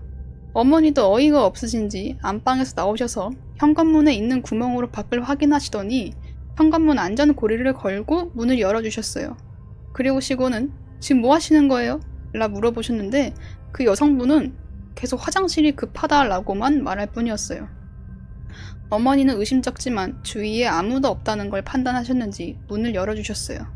지금 생각해보면 정말 위험할 수도 있는 행동이라 생각하는데요. 다행히 누군가 숨어있다거나 그런 상상으로만 했던 위험한 일들은 일어나지 않았습니다. 그리고 그 여성분은 집에 들어와서 어머니께 거듭 감사하다 말하며 화장실로 갔어요. 그 후에 어머니는 불안하셨는지 거실에 나오셔서 제 옆에서 함께 TV를 보시면서 화장실을 보고 있었습니다. 저는 그 당시 왜 그랬는진 모르지만 정말 화장실이 많이 급한가 보다 라 단순하게 생각하며 별 생각 없이 TV를 보고 있었어요. 근데 지금 생각해보면은 굉장히 이상한 점이 많았는데요. 나중에 한 번에 정리를 하겠지만 일단 여기서 이상한 점은 화장실에서 아무 소리도 들리지 않았다라는 거예요. 거실하고 화장실이 굉장히 가까워서 볼일을 보거나 물을 틀면은 바로 소리가 들리는데 그 여성분이 들어간 이후 약 5분이 넘게 아무 소리도 안 들렸습니다. 어머니도 뭔가 쎄하셨는지 언제 나오세요? 라 물어보셨는데요. 그 여성분은 죄송합니다. 금방 나갈게요. 라 대답했습니다. 그러고 5분이 더 지나서야 그 여성분은 어머니께 정말 감사하다 말을 하고 곧장 집을 나갔어요. 정말 놀라울 정도로 아무 일도 일어나지 않았습니다. 그 후에 어머니는 아버지께 전화를 해 이 일을 알렸습니다. 그 뒤로도 저희 집에는 아무 일도 생기지 않고 평범하게 작년까지 잘 살다 이사를 했습니다. 저는 다 크고 나서 이 이야기를 생각해보니까 의심쩍은 내용이 너무 많습니다. 일단 제가 생각한 것들은 이거입니다. 1번, 화장실이 정말 급했다면은 왜 굳이 18층까지 왔는가? 앞서 말한 것처럼 집에 들어오자마자 화장실에 들어갔는데 그 정도로 급했다면은 1층에 가서 부탁하는 게 더 빠르지 않을까요? 심지어 아파트 엘리베이터도 고장이 나서 계단으로 올라와야 되는데 힘들게 꼭대기층까지 올라올 이유가 있었을까요? 그리고 2번, 화장실에서는 대체 무엇을 한 건가? 저희 화장실은 정말 사소한 소리라도 거실에서 들립니다.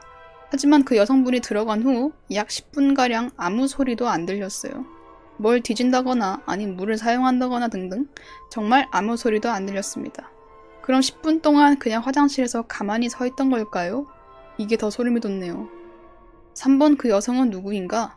제가 그 아파트에 그때 기준으로 5년을 살았는데 저는 그렇다 쳐도 어머니께서는 이웃들과의 사이도 좋으시고 저희 아파트 주변의 웬만한 분들을 다 아실 정도인데 그런 어머니조차 모르시는 그분은 누굴까요? 그 이후에도 저는 그 여성을 마주친 적이 없습니다. 다른 지역에서 왔다고 해도 굳이 저희 아파트에. 대충 이 정도인데요. 좀 극단적으로 정리를 하면 이겁니다. 이 동네에서 5년간 살면서 한 번도 마주친 적 없는 사람이 화장실에서 10분 동안 가만히 있다가 나왔다. 저는 분명히 이 여성이 무언가 목적을 가지고 왔다고 생각을 하고 있어요. 하지만 저희한테 실제로 피해준 것은 없기 때문에 그냥 이런 일도 있다라고 생각하며 지냈습니다. 한 번은 어머니와 이 얘기를 했는데 어머니는 화장실 천장에 무언가가 있었다고 얘기를 하십니다. 저희 화장실 천장에 열고 닫을 수 있는 칸막이 같은 게 있는데요. 어머니는 거기에 뭔가가 있었는데 그 여성이 그걸 가지고 온 거라 말씀하십니다. 근데 제가 생각해도 이건 좀 너무 간 것 같은데 확실히 그냥 온 건 아닌 것 같아요. 말코님과 시청자분들은 어떻게 생각하시나요? 재미없는 제 긴 글을 읽어주셔서 감사합니다. 다음에 또 다른 이야기로 돌아올 수 있다면 오겠습니다. 요런 이야기였어요. 뭔가 내 생각은 그냥 낯선 여자 있죠. 이 낯선 여자가 이 사연자님 살기 전에 살던 사람이야. 근데 거기다가 뭔가 비상금 같은 중요한 거? 굉장히 중요한 걸 두고 왔어. 근데 이사를 한 후에 그거 어딨더라? 맞다. 이사하기 전에 그거 안 뺐다 라고 생각하고 온 거다? 뭐 이런 걸 생각한 것 같거든? 근데 이제 10분이 걸린 이유는 천장에 쓰면은 꺼내기 힘들잖아요. 낑낑 거리다가 못한 거 아닐까? 뭐 이런 생각도 합니다. 조용하게 하려고 하느라 더 오래 걸린 거죠? 좀 영화 같다, 그지? 옛날에 도둑질 수법 중에 물 얻어먹거나 저런 식으로 집에 들어가 금목걸이 같은 거 훔쳐가는 사람이 있었대요. 진짜 옛날에는 이런 거 그냥 열어주는 경우가 있어가지고 그럴 수 있어. 진짜 뭐가 두고 간 건가? 돈 같은 건 아닐 것 같아요. 근데 돈 같은 게 아니면은 좀 주술적인 걸 수도 있지 않을까요? 뭔가? 난 부적 같은 걸 두고 갔거나 아니면 오히려 가져갔거나라는 생각도 합니다. 나는 그냥 가만히 서 있다 나오는 게 제일 무서운 것 같아. 그냥 들어가서 이러고 있어.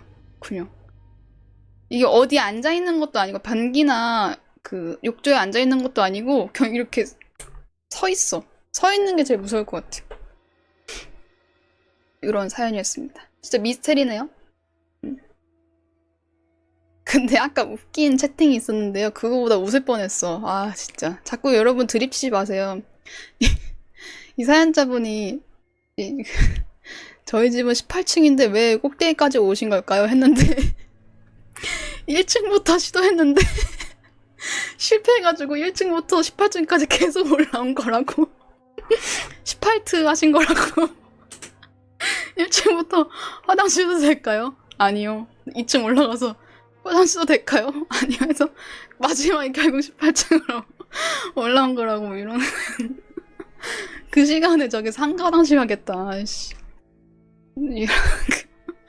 이건 읽다가 웃을 뻔했어요. 진짜 자꾸 장난치지 마. 이미 지렸을 거야, 이거는.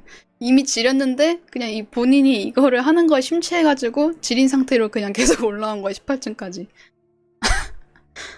이런 겁니다. 자, 다음 사연 읽을게요. 자, 익명의 사연이네요, 또. 안녕하세요. 저는 26살 직장인입니다. 제가 지금 쓰고 있는 사연은 직접 겪은 실화입니다. 저는 대학교를 조금 늦게 26살에 취업을 하게 되어서 근처 자취방을 구했어요. 그리고 이 사연이요. 제가 이번에 뽑은 사연 중 제일 무섭다고 느낀 거였어요. 들어보면 알 겁니다. 어쨌든 회사 근처 자취방을 구했습니다. 부모님은 26년 동안 계속 살다가 이제 처음으로 자취하기도 하고 외동이기도 하면서 여자라서 꼭 혼자 살아야겠냐고 물어보셨지만 저는 처음으로 독립을 하고 혼자 사는 것에 굉장히 기분이 좋았습니다. 비록 원룸이긴 하지만 처음으로 독립한 게 신이 나서 이웃분들한테 직접 잘 부탁드린다고 인사하러 다니기도 했어요. 친구들이 요즘에 그러는 사람이 어딨냐고 하긴 했는데요. 아무튼 어떤 사건 이후로 그 신남은 한 달도 되지 않아서 공포로 바뀌게 되고 결국 현재는 본가에서 출퇴근을 하고 있습니다. 어떤 사건이냐면은 일단 저는 초반에 직장에 적응하기도 힘들었고 업무가 많아서 야근이 잦을 때여서 매번 밤에 집에 들어가곤 했습니다. 자취한 지 2주째 되던 날 오늘도 평소처럼 밤에 들어가 빠르게 씻고 너무 피곤해서 밥도 안 먹고 바로 침대에 누웠습니다. 근데 누군가 도어락을 누르는 소리가 들리더군요. 그래서 마음속으로 엄마구나. 왜 연락을 안 하고 오신 거지? 라고 생각을 하고 있었는데 계속 비밀번호를 틀리시길래 뭐야 라 하면서 문을 열어주려고 일어나던 찰나 소름이 끼쳤어요. 저는 부모님에게 도어락 비밀번호를 알려준 적이 없거든요. 전에 말했지만 외동이기도 하고 친구도 우리 집 주소를 모르고 부모님만 오직 집 주소를 알고 계셨는데 도어락 비밀번호는 오직 저만 알고 있었거든요. 이런 일은 처음 겪어본지라 인터폰으로 확인도 못하고 너무 무서워서 도어락 소리가 들리지 않을 때까지 이불 속에 숨어서 벌벌 떨었습니다. 근데 몇 번 소리가 들리고는 이제 소리가 들리지 않아서 뜬 눈으로 밤을 샜어요. 이 일을 부모님께 알리면은 자취방을 바로 빼라고 할 것이 분명하고 걱정하실 게 뻔히 보여서 친구들에게 일단 이러한 일이 있다 말을 했습니다. 친구들은 이미 먼저 자취를 시작했던 터라 한두 번 경험해본 일이 아니라는 듯 원래 원룸촌에 술 먹고 자기 집인 줄 알고 그럴 수 있어. 문만 안 열어주면 알아서 갈 거야. 라 말해줘서 어느 정도 안심은 됐습니다. 하지만 다음 날에도 마찬가지로 밤에 누군가 도어락을 누르는 소리가 들리더군요. 그때부터 이거는 누가 술 취하고 집을 착각한 게 아니고 일부러 누르는 거구나 라 생각했습니다. 경찰에 먼저 신고하려 했지만 저는 경찰에 먼저 신고도 못할 만큼 극쫄보이기도 하고 아무런 증거 없이 신고부터 하면은 절차가 복잡해질 것 같아서 일단 신고는 안 했습니다. 그래서 신고도 안 하고 그대로 계속 두면은 큰일 날 수도 있겠다 해서 제 나름대로 대처라고 행동한 것이 퇴근 후에 집 문 옆에 택배 박스를 두고 그 안에 구멍을 뚫어서 아래에서 위로 보이는 시점으로 공기계 폰 카메라를 넣어뒀습니다. CCTV를 달려고 했지만 돈이 없었고 월세가 싼 원룸촌이라 각 층마다 CCTV가 없었습니다. 그래서 폰을 넣어둔 그날 밤에도 똑같이 도어락 소리가 들리기 시작했고 몇 번 누르더니 어느 정도 지나서 소리가 또 안 들리더군요. 근데 계속 도어락 소리를 들으면서 이상한 점을 하나 발견한 게요. 원래 도어락 비밀번호 설정할 때 웬만한 사람들은 4자리 설정하지 않나요?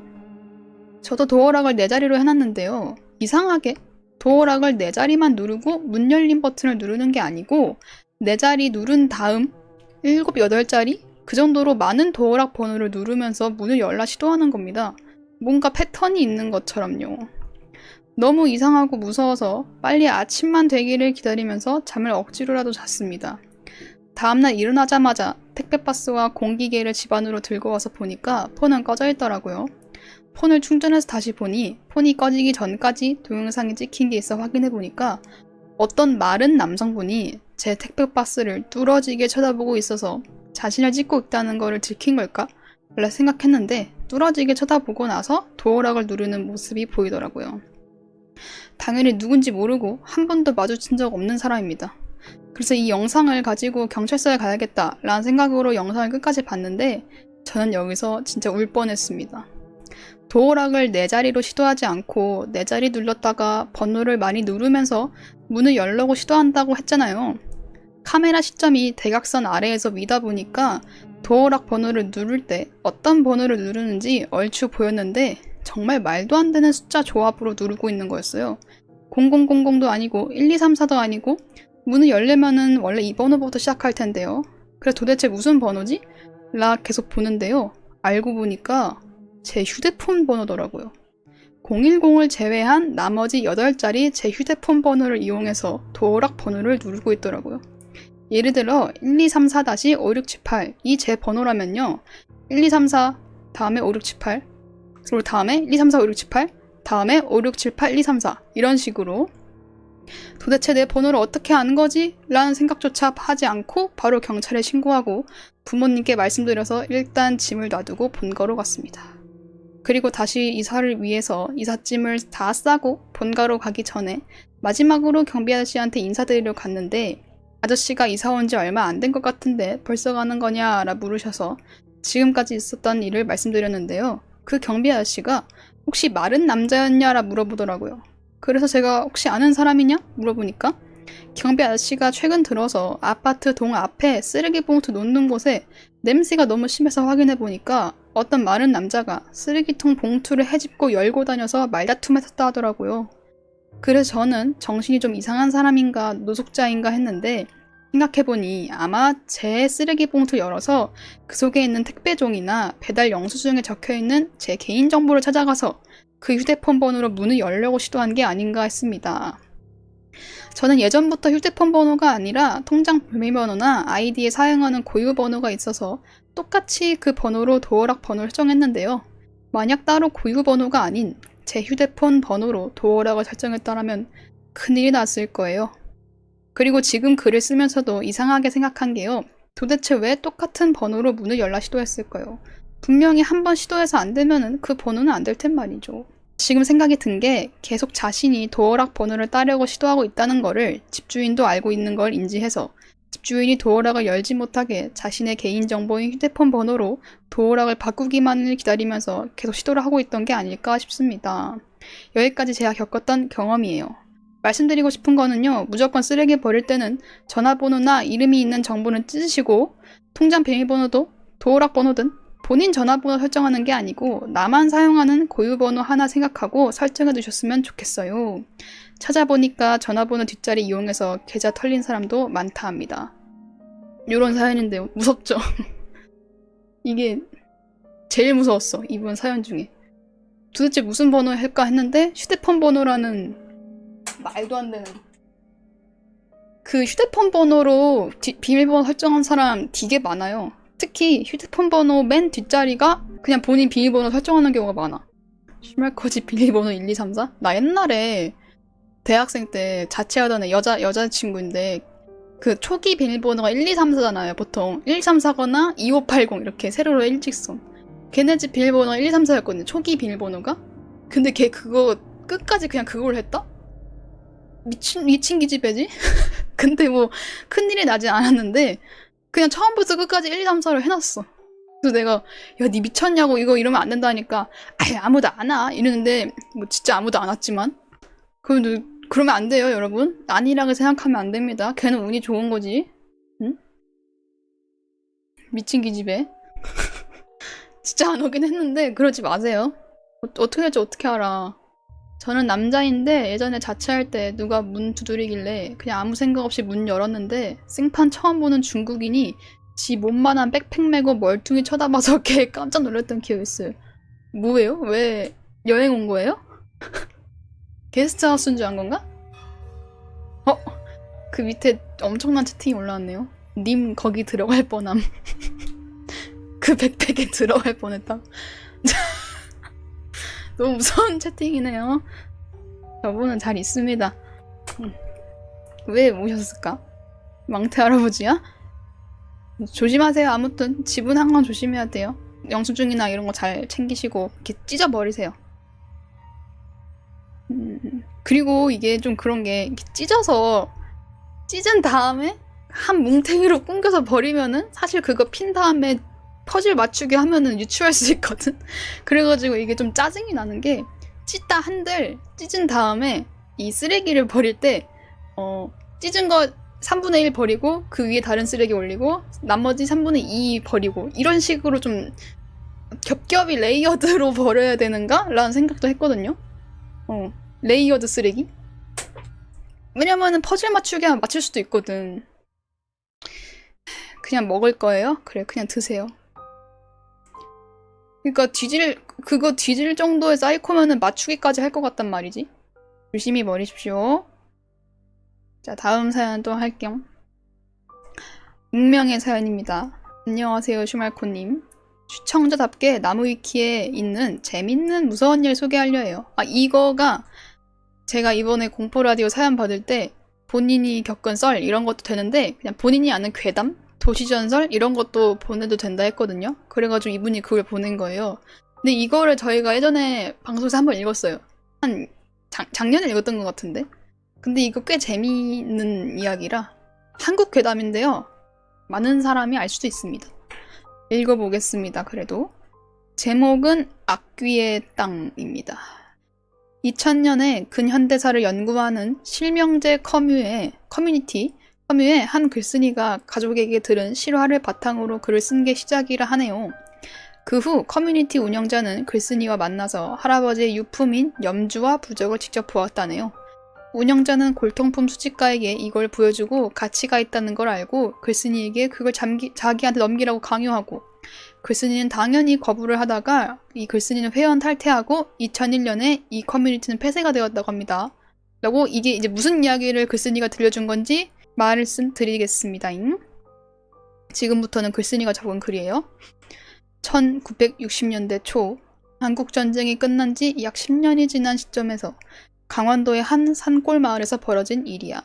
이 이야기를 할아버지한테 전해들은 글쓴이는 강원도 양구와 인제 사이에 어느 지역이 아닐까 하고 추정하던데 청년 시절 그 이야기를 겪었던 할아버지의 트라우마가 어마어마한지 일체 함구하셨대. 그나마 그것도 돌아가신 할머니가 실수로 하신 말 때문에 대략 추정하는 것뿐이고 원래 고향이 강원도 창도군이었던 할아버지는 6.25 전쟁 때 남하하셨어. 이게 무슨 얘기냐면 할아버지의 젊을 적 이야기를 할머니가 돌아가시기 전에 이렇게 말씀하신 거를 글쓴이가 적은 그런 이야기예요. 완전 전해진 이야기예요. 그러니까 전체적인 이야기는 할아버지 절멸적 이야기입니다. 6.25 전쟁 때 할아버지 남하하시고 수복 후 38선, 그때 당시에 38선이 그어지고 결국 창도군은 그 위쪽 북한 땅으로 편성이 되었지. 희한하게 같이 남아있던 동네 주민들이 많아서 상황을 보려고 다 같이 경기도 쪽으로 올라갔다가 유엔과 미국의 결정에 나라가 반으로 쪼개지는 걸 보고 어마어마한 시르에 빠지셨나봐. 이리저리 알아보다가 창도군이 가까운 휴전선에 아주 가까운 지역을 찾았는데 그곳이 처음에 언급한 양구와 인제 사이였어.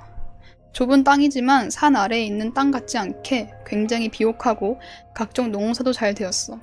처음 갔을 때 같이 남아한 고향 사람들이 30명 좀 넘었는데 중간에 외부 사람들도 꽤 유입이 되고 나중에는 작은 마을을 형성할 정도로 규모도 커지고 모두 힘을 모아 열심히 자리를 잡아서 서서히 자리가 잡혀갔지.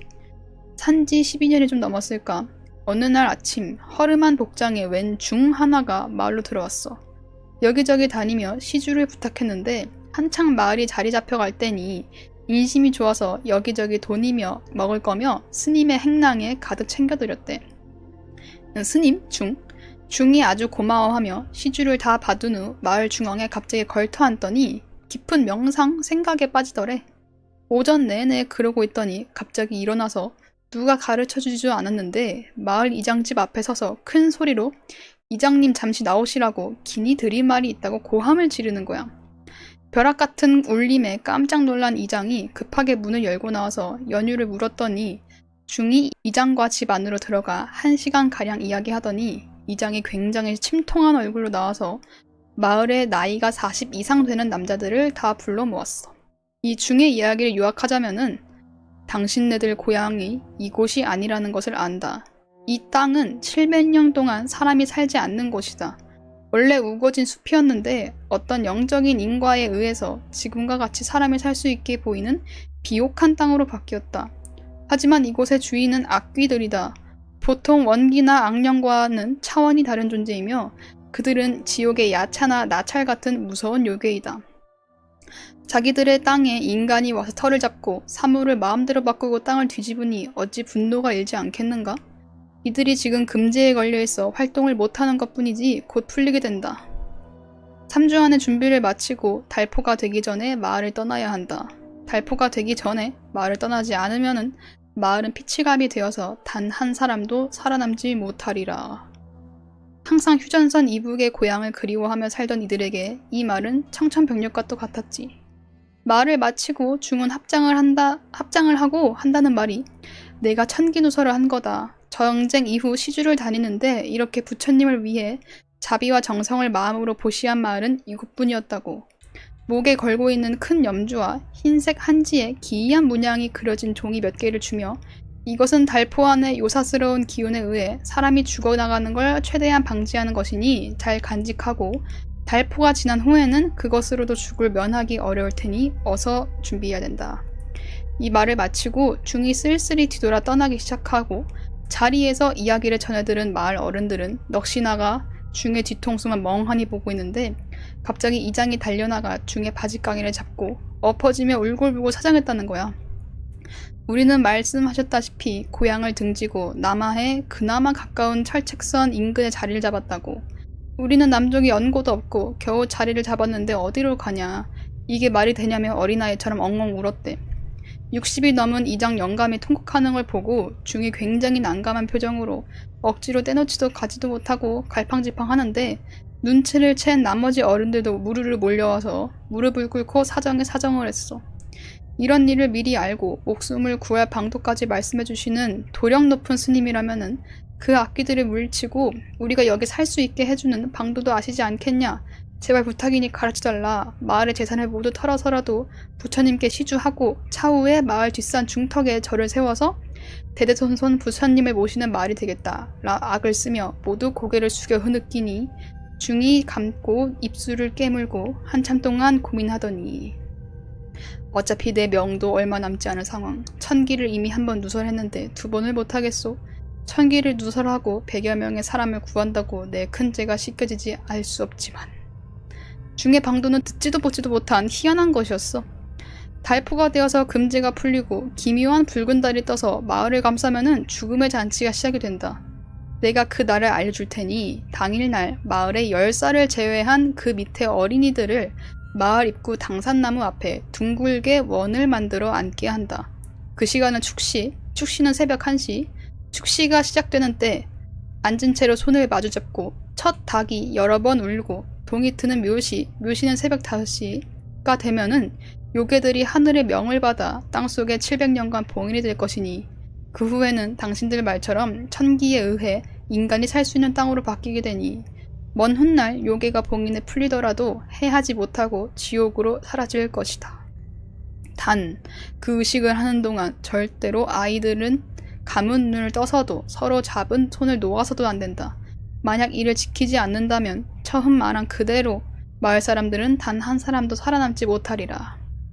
이장이 뭐라 대답을 하려는데 중이 느닷없이 품속에서 작은 단도를 꺼내 자신의 약지를 깊이 벤 후 뿜어져 나오는 피를 당산나무에 뿌리고 그대로 자른 부분을 당산나무에 갖다 대고 계속 피를 나무에 스며들게 했다는 거야. 쉴 새 없이 알아듣지 못할 주문 같은 걸 읊조리며 몸을 파르르 떨더래.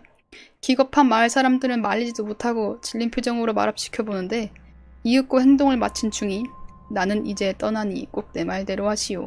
라 힘없이 중얼거리고 법복을 칼로 찢어 대충 손가락을 동여매고 터벅터벅 마을 밖으로 나갔어.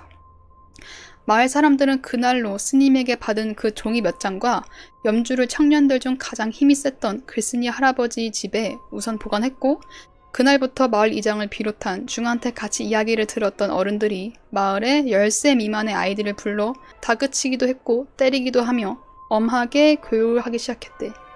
10살 이하라면은 부모가 아무리 통제해도 제멋대로인 아이들인데 동네 어른들의 무서운 호통과 매질, 마을의 급박한 분위기 때문이었는지 의외로 금방 그 의식을 하는 것에 익숙해졌대. 축시부터 묘시까지 아이들을 둥글게 앉히고 손을 잡고 눈을 감게 해서 앞에서 꽹가리를 치고 동물 울음소리를 내면서 어떤 경우라도 너희들은 소리를 내거나 감은 눈을 떠서는 안 된다 라 혹독하게 연습을 시킨 결과 그 난리에도 애들이 이 시간 동안 해낸 거야. 이 청년은 글쓴이의 조부는 그 꼴을 보며 그냥 마을을 떠나면 되지 않나? 아이들한테 저런 몹쓸 짓까지 시켜야 되나? 하고 고민을 했대. 너무 무섭기도 했고. 발포가 다가오는데 마을에 소나 닭, 개가 갑자기 죽어나가고 여름이라 들끓던 파리, 모기와 극성이던 쥐까지 자취를 감추는 이상한 일이 일어났대. 피가 스며든 당산나무를 유심히 지켜보던 남자가 갑자기 개거품을 물고 쓰러지고 마을에서 멀리 떨어진 다른 곳에서 큰 무당까지 불러왔는데 무당이 당산나무와 마을을 밖에서 훑어보더니 이거는 내가 모시는 신이 감당할 일이 아니다. 어떻게 지옥 위에 마을이 생겼는가? 라는 알 수 없는 말만 하고 입구에 들어오지 않고 그대로 주랭랑까지 치는 일이 발생했고 그 의식을 치르는 날이 되고 일찌감치 동네 애들은 이장집에 모여있다가 축시가 임박하자 그 당산나무에 모두 모여 손잡고 앉고 이장이 엄하게 단속한 후 어른들은 각자의 집으로 들어가 문을 꼭꼭 걸어 잠궜대. 마을의 닭이 모조리 죽어버려서 앞귀를 쫓는다는 흰 개 몇 마리와 닭을 미리 준비해서 이장의 집 안에 묶어놓았고 이 청년 글쓴이의 조부는 너무 무섭고 소름이 돋았는데 이상하게 의식이고 뭐고 여기 계속 있다가는 절대로 살아남지 못하겠다는 생각이 강력하게 들었대. 그래서 그 중에게 받은 염주와 종이를 품에 가지고 마을 뒷산으로 해서 혼자 몰래 빠져나갔다는 거야. 마을을 벗어날 때 이장집에 묶여있던 개가 끈이 풀려서 자신을 쫓아왔는데 이상하게 벽이라도 쳐진 듯 마을 경계선상에서 더 이상 전진하지 못하고 계속 그 자리에서 엎어지고 낑낑대며 울부짖는 거를 눈앞에서 목격하고 더욱 확신을 가지고 죽을 힘을 다해 산을 넘는데 갑자기 마을 쪽에서 이 세상의 것이 아닌 듯한 짐승들의 울부짖음과 고함소리, 무슨 웃음소리와 뭐가 계속 부서지고 내려앉는 소리가 끊임없이 들려왔어. 그러다가 너무 공포에 질린 나머지 그 자리에 서서 기절을 해버렸는데 눈을 뜨니 다음날 낮인 것 같은데 비가 조금씩 내리고 있었어. 청년은 울부짖으며 도망가다가 너무 양심에 찔려서 길을 크게 돌아 다시 마을 입구로 먼 발치에서 볼 수 있는 곳까지 죽을 힘을 다해 가서 마을을 봤는데 그 중이 의식을 한 당산나무가 세로로 쪼개져 벼락을 맞은 듯 시꺼멓게 타버리고 무슨 살점 같은 것들과 피가 당산나무 근처로 비를 타고 무시무시한 모습으로 형성되어 있었대. 마을의 집들은 모조리 폭삭 내려앉아 있어서 멀리서도 참혹한 풍경이 보였고 그 자리에 앉아 대성통곡하는 와중에 마을에서 이상한 느낌과 기운이 흘러나와 정신을 차리고 겨우 도망쳤어. 그 후 글쓴이 할아버지는 제주도로 내려와서 평생 죽을 때까지 그 곳 사셨는데 그걸 자식들한테 말하지도 않고 할머니한테만 이야기했어. 할머니가 죽기 전에 그걸 가족들에게 털어놓고 돌아가셨기에 글쓴이도 알게 된 거고.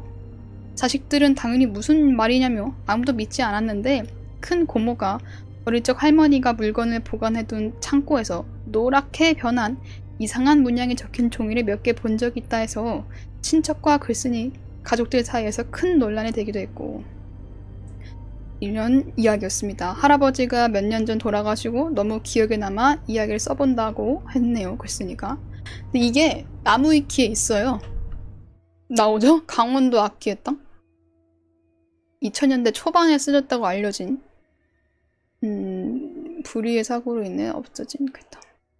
의문점이 있는데요.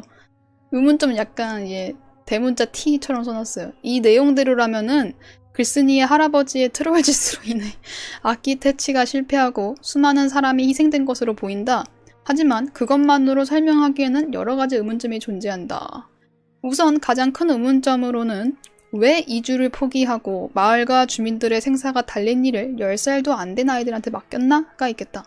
상식적으로 마을을 떠나지 않고는 거의 무조건 죽는 상황이라면은 파멸을 피해 이주하는 것이 상식 중에 상식이기 때문이다.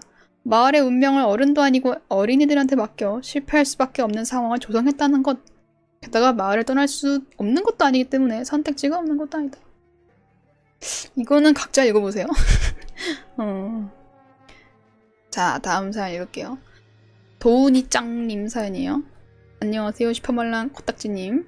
제 필력이 좋지 않아서 그닥 무섭지 않을 수 있어요. 자, 제목이 있어요. 화장실의 그 녀석.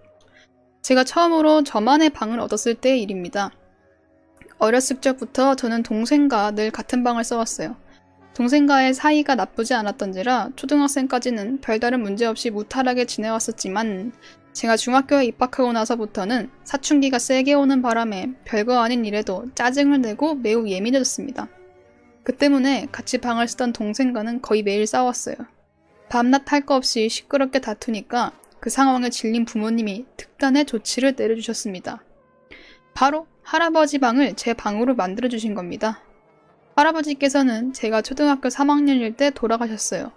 할아버지가 돌아가신 후 쓰시던 방은 별다른 이유 없이 4년을 비워두셨는데 그 방을 싹 청소해주시고 가구도 새로 넣어주시며 자, 여기가 너 방이야.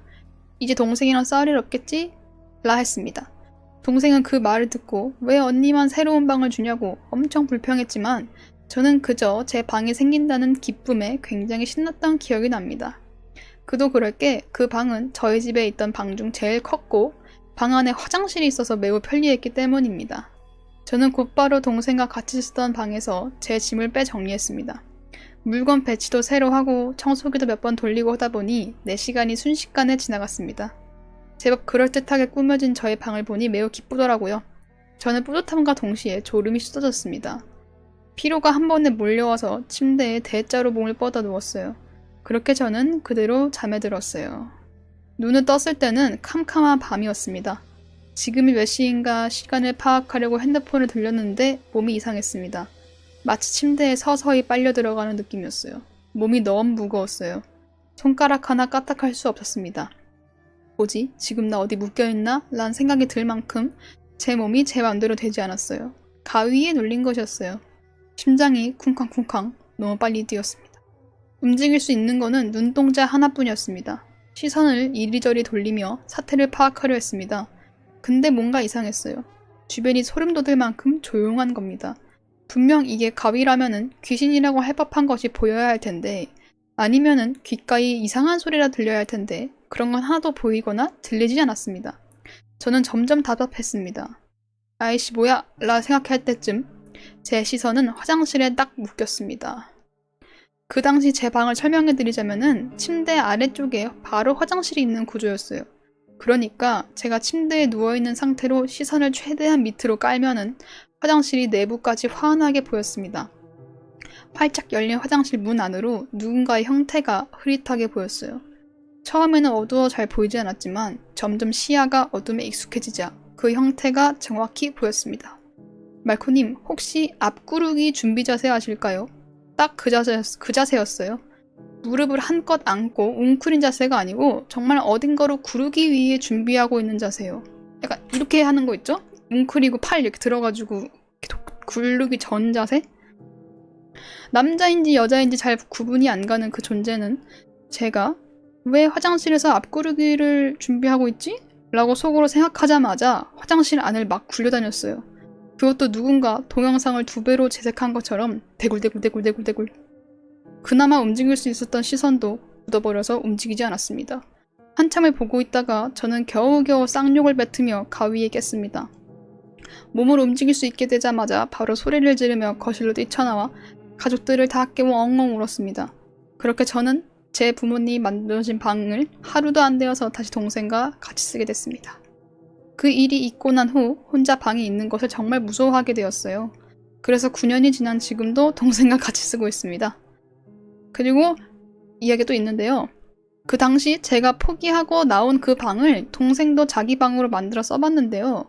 분명 꽉꽉 닫아놓았던 문과 창문이 자고 일어나면 다 열려있다거나 물건들의 위치가 바뀌어있다거나 이런 이상현상이 있다 말하더라고요. 그리고 동생은 저보다 훨씬 겁이 없어서 귀신 안 믿어 하면서 잘 지냈는데 동생이 이 방을 포기한 결정적인 사건이 일어났습니다. 한 몇 개월 뒤에 저희 아파트에서 누군가 투신 자살하는 불미스러운 일이 있었어요. 저희 가족은 거의 꼭대기층에 살고 있었는데 그 방에 큰 창문이 있었거든요. 창문을 열면은 딱히 베란다 없이 바로 건물 외벽이 보이는 그런 창문이었어요. 동생이 말하기를 그 사건 다음날 아침에 방 창문을 열어보니까 정말 저 위에서부터 누군가 잡아 뜯은 듯이 방충망이 위에서 아래로 쭉 뜯겨 있었답니다. 추측이지만 그 투신하신 분이 떨어지다가 본능적으로 눈앞에 있는 것을 잡아 뜯은 것처럼 보여서 기분이 이상해져서 바로 다시 저와 같이 방을 썼습니다. 글로 쓰다 보니 이야기가 꽤 길어졌네요. 이 일은 제가 겪은 실화입니다. 오래전 일을 곱씹으며 적다 보니 횡설수설하게 되었네요. 읽기 괜찮으셨는지? 괜찮았습니다. 아무튼 여기까지입니다. 감사합니다. 이런 글이에요. 제가 이 사연이 사실 이 대굴대굴 하는 건 약간 좀 웃기면서 무서웠는데 이 동생분이 겪은 게 너무 무서워서 읽은 거거든요. 그 너무 현실적이지 않아요? 사실 이게 떨어지다가 중간에 살고 싶다라는 생각이 들 수도 있잖아. 그래서 그 순간에 눈앞에 있는 걸 잡았는데 그게 동생 방에 있던 방충망에 이렇게 뜯긴 게 아닐까라는 생각? 근데 그게 너무 무서워요. 그게 좀 무서운 것 같아. 그치, 본능상 그럴 것 같아서 이게 좀 무서웠습니다. 요런 거였고, 그리고 다음에 읽을 거가 마지막 사연이네요. 벌써 마지막이네. 꽤 읽었네요, 그래도. 자, 마지막 사연. 무차스 그라시아스님. 스페인어로 무척 감사합니다 사연이네요. 자, 고등학교 시절 겪었던 일입니다. 기억을 잘 살려 이야기를 써보도록 할게요. 지금으로부터 9년 전인 2015년 햇빛이 뜨겁게 내리쬐던 무더운 8월이었습니다. 고등학교 2학년이었던 저는 당시 이사를 한 지 얼마 안 됐기 때문에 일찍 일을 나가고 밤늦게 들어오시는 부모님을 도와서 등교하기 전 집 안에 쌓인 이삿짐을 정리하고 옮겼습니다. 정말 좋게도 이사한 집은 학교와 걸어서 5분도 안 되는 거리였기 때문에 편하게 등하교를 할 수 있다는 점과 저희 가족이 처음으로 아파트가 아닌 주택으로 이사했기 때문에 저는 설레는 마음으로 짐 정리를 하고 매일 그렇게 등교했어요. 며칠이 지나고 짐 정리가 거의 끝날 때쯤 여느 때처럼 부모님과 남은 정리를 하다가 이상한 것을 발견하게 됩니다. 부엌 청소를 하고 식기와 유리잔을 정리하기 위해 싱크대 위 선반을 여는데 선반 안에 전면이 신문지로 뒤덮여 있었어요. 마치 절대로 떼지 말라는 듯 선반 앞면이 보이지 않게 신문지로 덮여 끝부분을 노란 테이프로 고정해 놓은 겁니다. 이거를 왜 지금 확인했나 싶었지만 저는 빨리 짐 정리를 끝내고 쉬고 싶은 마음에 아무 생각 없이 노란 테이프를 뜯고 신문지를 걷어냈습니다. 그러자 보인 것은 노란색 종이 위에 빨간 한자가 적혀있는 수많은 부적이 일정한 간격으로 벽면에 붙어있던 겁니다. 여는 문을 제외한 선반의 안쪽 전면을 가득 채운 부적은 대부분 오래된 오래되고 누래지고 습기가 차 곰팡이가 핀 것도 있었어요. 혹시나 해서 싱크대 아래 선반부터 열리는 모든 선반을 확인했더니 똑같이 선반 하나하나 안쪽면이 모두 신문지로 덮이고 전부 걷어내자 똑같은 부적이 일정한 간격으로 붙어있던 겁니다. 이사한 직후 얼마가 안 되어 이 사실을 알게 된 저희 가족은 적잖이 놀라지 않을 수 없었고 아버지는 집주인에게 이 사실을 알렸습니다. 그 이후 며칠이 지났고 별다른 문제 없이 짐 정리를 모두 마친 저희 가족은 이사 후 처음으로 모여서 아침밥을 먹었습니다. 이런저런 대화를 나누며 밥을 먹다가 갑자기 아버지께서 집주인에게 들은 이 집에 관한 이상한 이야기에 대해 말씀하셨어요. 집주인이 그러기를 우스갯소리로 이 집에 안 좋은 기운이 좀 있는 것 같다 하더랍니다. 아버지가 무슨 말이냐고 물었더니 사실 오래전에 신기가 가득한 무당에 살았는데 그 무당이 여기 타락한 신이 있다. 정화해야 한다. 그러더라고요. 집주인은 지금까지 아무 문제 없는 집인데 그런 개소리를 하니 무시했다고 하지만 문제는 그 후부터였습니다. 무당이 집을 나오고부터 별의별 문제가 다 생겼다 했습니다. 전에 이 집으로 이사온 한 가정이 가정 불화로 밤마다 싸우는 소리가 끊이지 않아 민원도 많이 들어왔고 집 바로 앞 도로변에는 뉴스에 보도되거나 그러진 않았지만 묻지마 칼부림 범죄와 그런 범죄 사고가 몇몇 일어났기도 했었다면서 저희 가족이 이곳에 이사 오기 전 있었던 일에 대해 저희 아버지에게 털어놓듯이 말했다 했습니다. 이 이야기를 듣고 있던 어머니와 저 그리고 1살 어린 제 동생은 밥 먹다 말고 어언이 벙벙해져서 할 말을 잃었고 어머니께서는 그걸 왜 지금 이야기하냐 따지듯 물었고 아버지께서는 진정하라며 어머니를 달래고 말을 이어가시며 얼마 전 부엌 선반에 붙어있던 부적에 관해 물었더니 그런 게 있었냐며 전혀 몰랐다고만 얘기했습니다. 아버지는 그냥 웃어 넘기면 괜찮다고 얘기했지만 이때부터 화기애애했던 저희 가족의 식사 시간은 그냥 곱창이 나버렸고 특히 이 이야기를 들은 어머니는 들어오지 말아야 할 곳에 왔다면서 이사 이틀을 해야겠다고 짜증내듯이 말했습니다. 저 또한 크게 의미부여를 하지 않으려 했는데 앞으로 지내야 할 이 집에서 그런 일들이 있었다고 하니 꺼림칙한 기분을 떨쳐낼 수 없었습니다. 하지만 시간이 지나서 저희 가족은 바쁜 하루하루를 보내게 되면서 그런 일이 있었다는 것도 잊어버린 채 별탈 없이 일상생활을 지냈습니다. 하지만 그러던 어느 날이었어요. 이 집에 오고 처음으로 이상함을 감지한 것은 불과 이사 후 한 달이 안 되었었습니다. 저희 집은 네이버 지도로 보면은 주택단지 내에서도 거의 가장 중앙에 위치해 있고 담벼락 사이로 집의 앞면인 대문, 좁은 마당문과 집 대문으로 나눠져 이중문, 요게 위치한 한 면을 제외하고는 다른 집으로 둘러싸여 있는데 2층에서 창문을 열면은 바로 옆집 마당이 보일 정도였어요. 담벼락은 마음만 먹으면은 성인 남성이면은 거뿐이 넘나들 수 있을 정도 있고 뭔가 짓담한 허술한 느낌이 굉장히 컸고 더군다나 단지 내에서 가장 높고 큰 집이었기 때문에 구름이 낀 흐린 날이나 불이 다 꺼진 밤이 되면은 낮은 집들 사이에 혼자 높이 우뚝 서 있는 모습이 주변의 집과 다르게 이질적이고 음산한 분위기를 냈습니다. 문제는 이 주택단지의 길고양이들이었어요. 밤새 집 밖 이곳저곳에서 담벼락을 뛰어들면서 길고양이들의 울음소리와 싸우는 소리가 귀에 거슬릴 만큼 심해진 것입니다. 처음 이사 오고 며칠간 안 그랬는데 어느 순간부터 고양이의 울음소리와 싸우는 소리에 밤마다 잠을 잘 수 없을 정도였어요. 저는 그때만 해도 밤잠이 예민하다고 생각한 적이 없었는데 고양이들 소리에 밤마다 잠을 설치는 일이 잦아졌고 그러다 보니 스트레스가 쌓여서 아침에 일어나면은 매번 충혈된 듯이 눈이 빨갛게 돼서 학교에 가는 일이 많았습니다. 이상한 점은 한 번은 옆집 아줌마와 담벼락 너머로 인사하며 소담을 나눈 적이 있는데요. 요새 밤에 고양이들이 너무 시끄럽지 않냐 물으시는 겁니다. 아니 원래는 안 그랬어요? 라 물었더니 유난히 요즘 고양이들이 심해졌다 라 말하셨어요.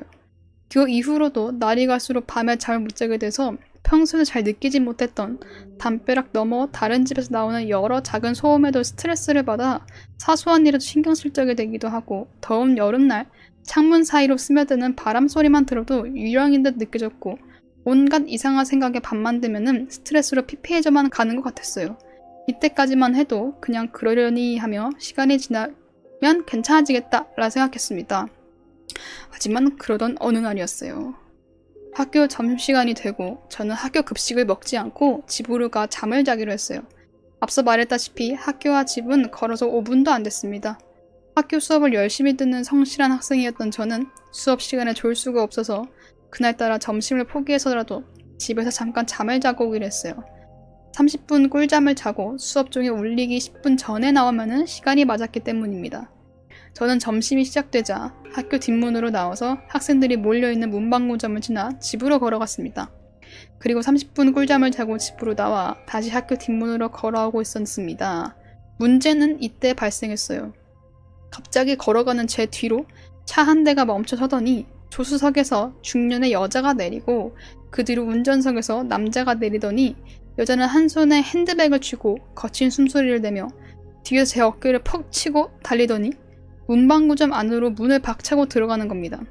그 뒤로 아까 따라 내리던 남자도 문방구 안으로 들어가더니 몇 초 정도 시간이 지나서 으악! 그만! 하는 여자의 괴상한 고함 소리가 울려 퍼졌습니다. 그 뒤로 문방구점 주인분의 고함 소리가 들리는가 싶더니 아까 여자를 따라 들어갔던 남자는 손에 피를 묻힌 채 겉옷 안주머니에 무언가를 집어넣는 모션을 취하며 차를 타고 유유히 사라졌습니다. 저는 갑작스럽게 일어난 상황에 얼타고 있다가 이게 무슨 일인가 싶어서 문방구점 안으로 들어갔더니 아까 문방구점에 들어갔던 여성이 배를 움켜쥐고 몸을 구부린 상태로 미동도 하지 않은 채 바닥에 누워있었고 유일하게 문방구점 안에 있던 주인 아주머니 아저씨가 들어오는 저를 보더니 빨리 119에 신고해달라 고함을 치는 것이었습니다.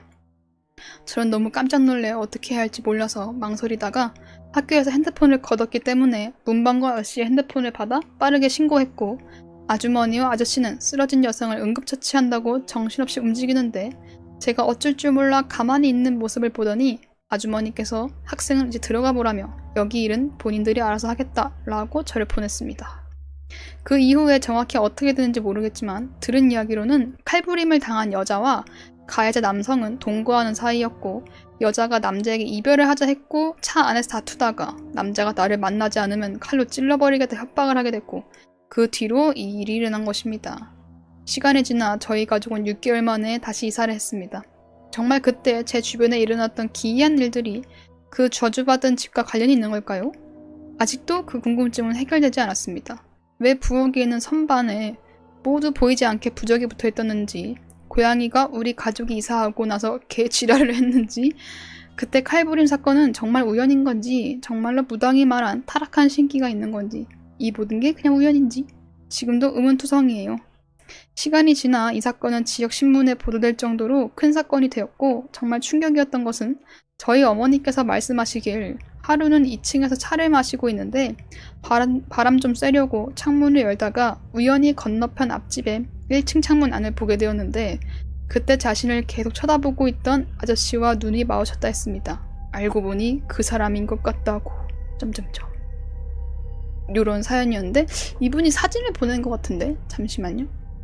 요런 부적이 있었나봐요. 요런 부적이었고 주택단지 평면도도 보내주셨네. 이렇게 있었네요. 이분이 말씀하시는 것처럼 이분의 집이 이렇게 가운데 있고 주변으로 이렇게 집이 있다 이런 거였죠. 진짜 학교 뒷문이랑 엄청 가깝네요. 바로 오겠네. 이렇게 슝. 뒷문. 아 뒷문 바로 앞에 문방구 이렇게 있고 차가 내렸을 때 여기서 그 남자와 여자 있었고 사건 이후 1시간도 안 지나서 경찰차랑 9에서 10대 정도 구급차가 뭐 차들이 여러 가지 왔었나봐요. 어허. 유사한 부엌 내부 라고 무슨 영화 문자를 보내셨는데요. 본인의 집과 유사하대요. 멋있는데 칼 떨어졌다. 이거 인디지저블맨 그거 아니에요? 이렇게 인디지저블맨 그거 같아. 그래서 오늘 공포라디오는 여기까지입니다. 다 읽었네요. 꽤 길었죠? 그리고 오늘 사연 꽤 무서웠어. 어떤 사연이 제일 무서웠어요? 저는 아까도 말했듯이 그 핸드폰 번호 도어라. 아, 그 기분 나쁜 거? 그 묻지마 폭행? 그거 진짜 기분 나빠. 근데 현실 공포가 제일 무섭죠? 근데 오늘 이제 현실 공포가 많았던 것 같아. 아니 근데 그 카페 사연이 왜 이렇게 웃기지? 뭔가 귀여워. 무서운 일 생기면은 잠깐만요 저랑 같이 마감해요 이렇게 앉혀두고 그러면은 그 할아버지 아메리카노 연한 거 계속 마시고 있는 거 그거 생각하니까 너무 웃긴 것 같아. 그리고 무서우면 바로 뛰쳐나가서 이게 도로변에 서 있는 그 상상도 왜 이렇게 웃긴 거지? 그거 너무 웃겨요. 귀여워. 두세 달 뒤에 한 번 더 할 것 같으니 그때까지 무서운 사연 많이 쌓아두십시오. 아, 그리고 맞아. 이거는 나의 공포인데요. 이거 사연을 읽는데 오늘 읽은 것 중엔 없어요. 그건 제가 일부러 안 읽었어요. 내가 친구한테 들었던 이야기가 사연으로 온 거예요. 그 친구는 본인의 지인한테 들은 거야. 그러니까 내 친구의 지인의 지인의 이야기가 나한테 왔어요. 근데 내 친구가 말해준 이야기랑 이 사연으로 온 이야기랑 좀 다른데 그 공포 이야기가 좀 바리에이션이 있는 거 있죠. 그런 느낌으로 달랐어요. 그래서 이거 너가 얘기해준 건 똑같은 거 아니냐? 하니까 그 친구 읽어보니까 진짜 똑같다. 이거 뭐냐고. 그러니까 진짜 세상이 좁은 건지 세상이 좁아가지고 그 친구의 지인의 지인이 제 방송을 보셔서 보낸 건지 이렇게 해서 무서웠습니다. 그래가지고 방송에서 일부러 안 읽었어요. 그 사연을. 내가 어떻게 반응해야 될지 몰라가지고 안 읽었습니다. 근데 그 사연 무서운 거였어요. 하지만 읽지 않았어요. 근데 비슷한 일이 아니고 그냥 완전 이건 비슷할 수가 없어요. 그 특정한 게 너무 똑같아가지고 그런 거였어요. 말만 살짝 다른 정도? 궁금하지만 저만의 비밀로 남기겠습니다. 그러면 일단 오늘 사연 여기까지고요. 사연 보내주신 분들 다들 감사하고 다음에 있는 공포라디오 때도 많이 보내주십시오.